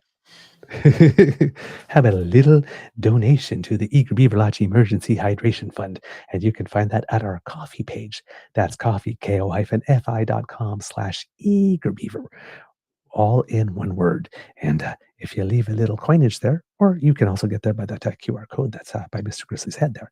If you leave a little coinage there, well, you'll earn our undying gratitude, and your IQ will automatically go up by 12 points. It's science again. Beaverton, the Beaverton Labs, the Beaver Lodge Labs have done the science, and it's not Danielle Smith science. Donate, you'll be smarter. It just happens. Now, because democracy is something that you do, remember that there's the Quebec Liberal leadership race, so you need to find out more about your candidates. There's a by-election coming up in provincial by-election in Manitoba, but as well, again, Kids and Cubs, we are asking you, if you can, to please write your MPs and your senators and ask about media ownership laws, and that the government can do something about that. And a couple of weeks ago, I was trying to give you the link to where you can find out whether or not the media that you would like to subscribe to, because there is a tax credit. So if you want to support media, particularly local media, they might be. If you subscribe, then you can declare on your taxes and get some type of deduction for it. But it's not all media; it's certain ones. And I couldn't share the link with you because the link was too long. And I believe it might have been Kit Jillian, if I'm not mistaken, that suggested a website to me called Tiny URL, which I went to, and I was able to enter that one. Yeah, I've been using that one for years. Yeah, I did not know about it, so I did that. There's also Bitly as well. Oh, okay. So I did that, and just included it in the chat here for you, Kits and Cubs. So that would be the list that you can consult to figure out whether or not any media in your area that you would like to support with your dollar, and of course get a rebate, is on the list and eligible. So please practice some democracy and do that. Would really, really appreciate it, because we need more well-informed. So and better quality journalism. And we do have the sources like the Walrus and the Trillium, and many of them that are doing really, really good jobs, but not well enough known, and could definitely use a boost in their subscriber base. And even your local one, remember, like the local newspaper in Sudbury did a really, really good job lately when Pierre was in that area, bringing us the local stuff. So support your local journalism, right? And those who do in-depth quality and really care about not only giving you facts, but giving you some sound analysis to help you understand the information that you're getting as well. Mr. Grizzly, do you have some words of wisdom? Yes. Make sure to take your dog out as soon as possible so that they don't pee on the floor. Oh, no, did that happen? No, but she's dancing. Okay. So, okay. Yeah. So Mr. Grizzly, then, let's give Lola some relief and please cue the cock. You are listening to a True North Eager Beaver Media Incorporated podcast. The True North Eager Beaver podcasts are proudly brought to you by our founding sponsors, the Misfit Mysteries from Corvid Moon Publishing, your source for science fiction, fantasy, and cozy mysteries featuring a broad diversity of characters. CanadianTarot.com, their uniquely Canadian online eclectic tarot community, and The Peppermaster, hot pepper sauces made from farm-fresh ingredients to thrill your taste buds and expand your mind. We are grateful to the Crier Media Network for its support, Pete Jarvis for our artwork, and Paul Joseph Something for our opening and closing sequence music.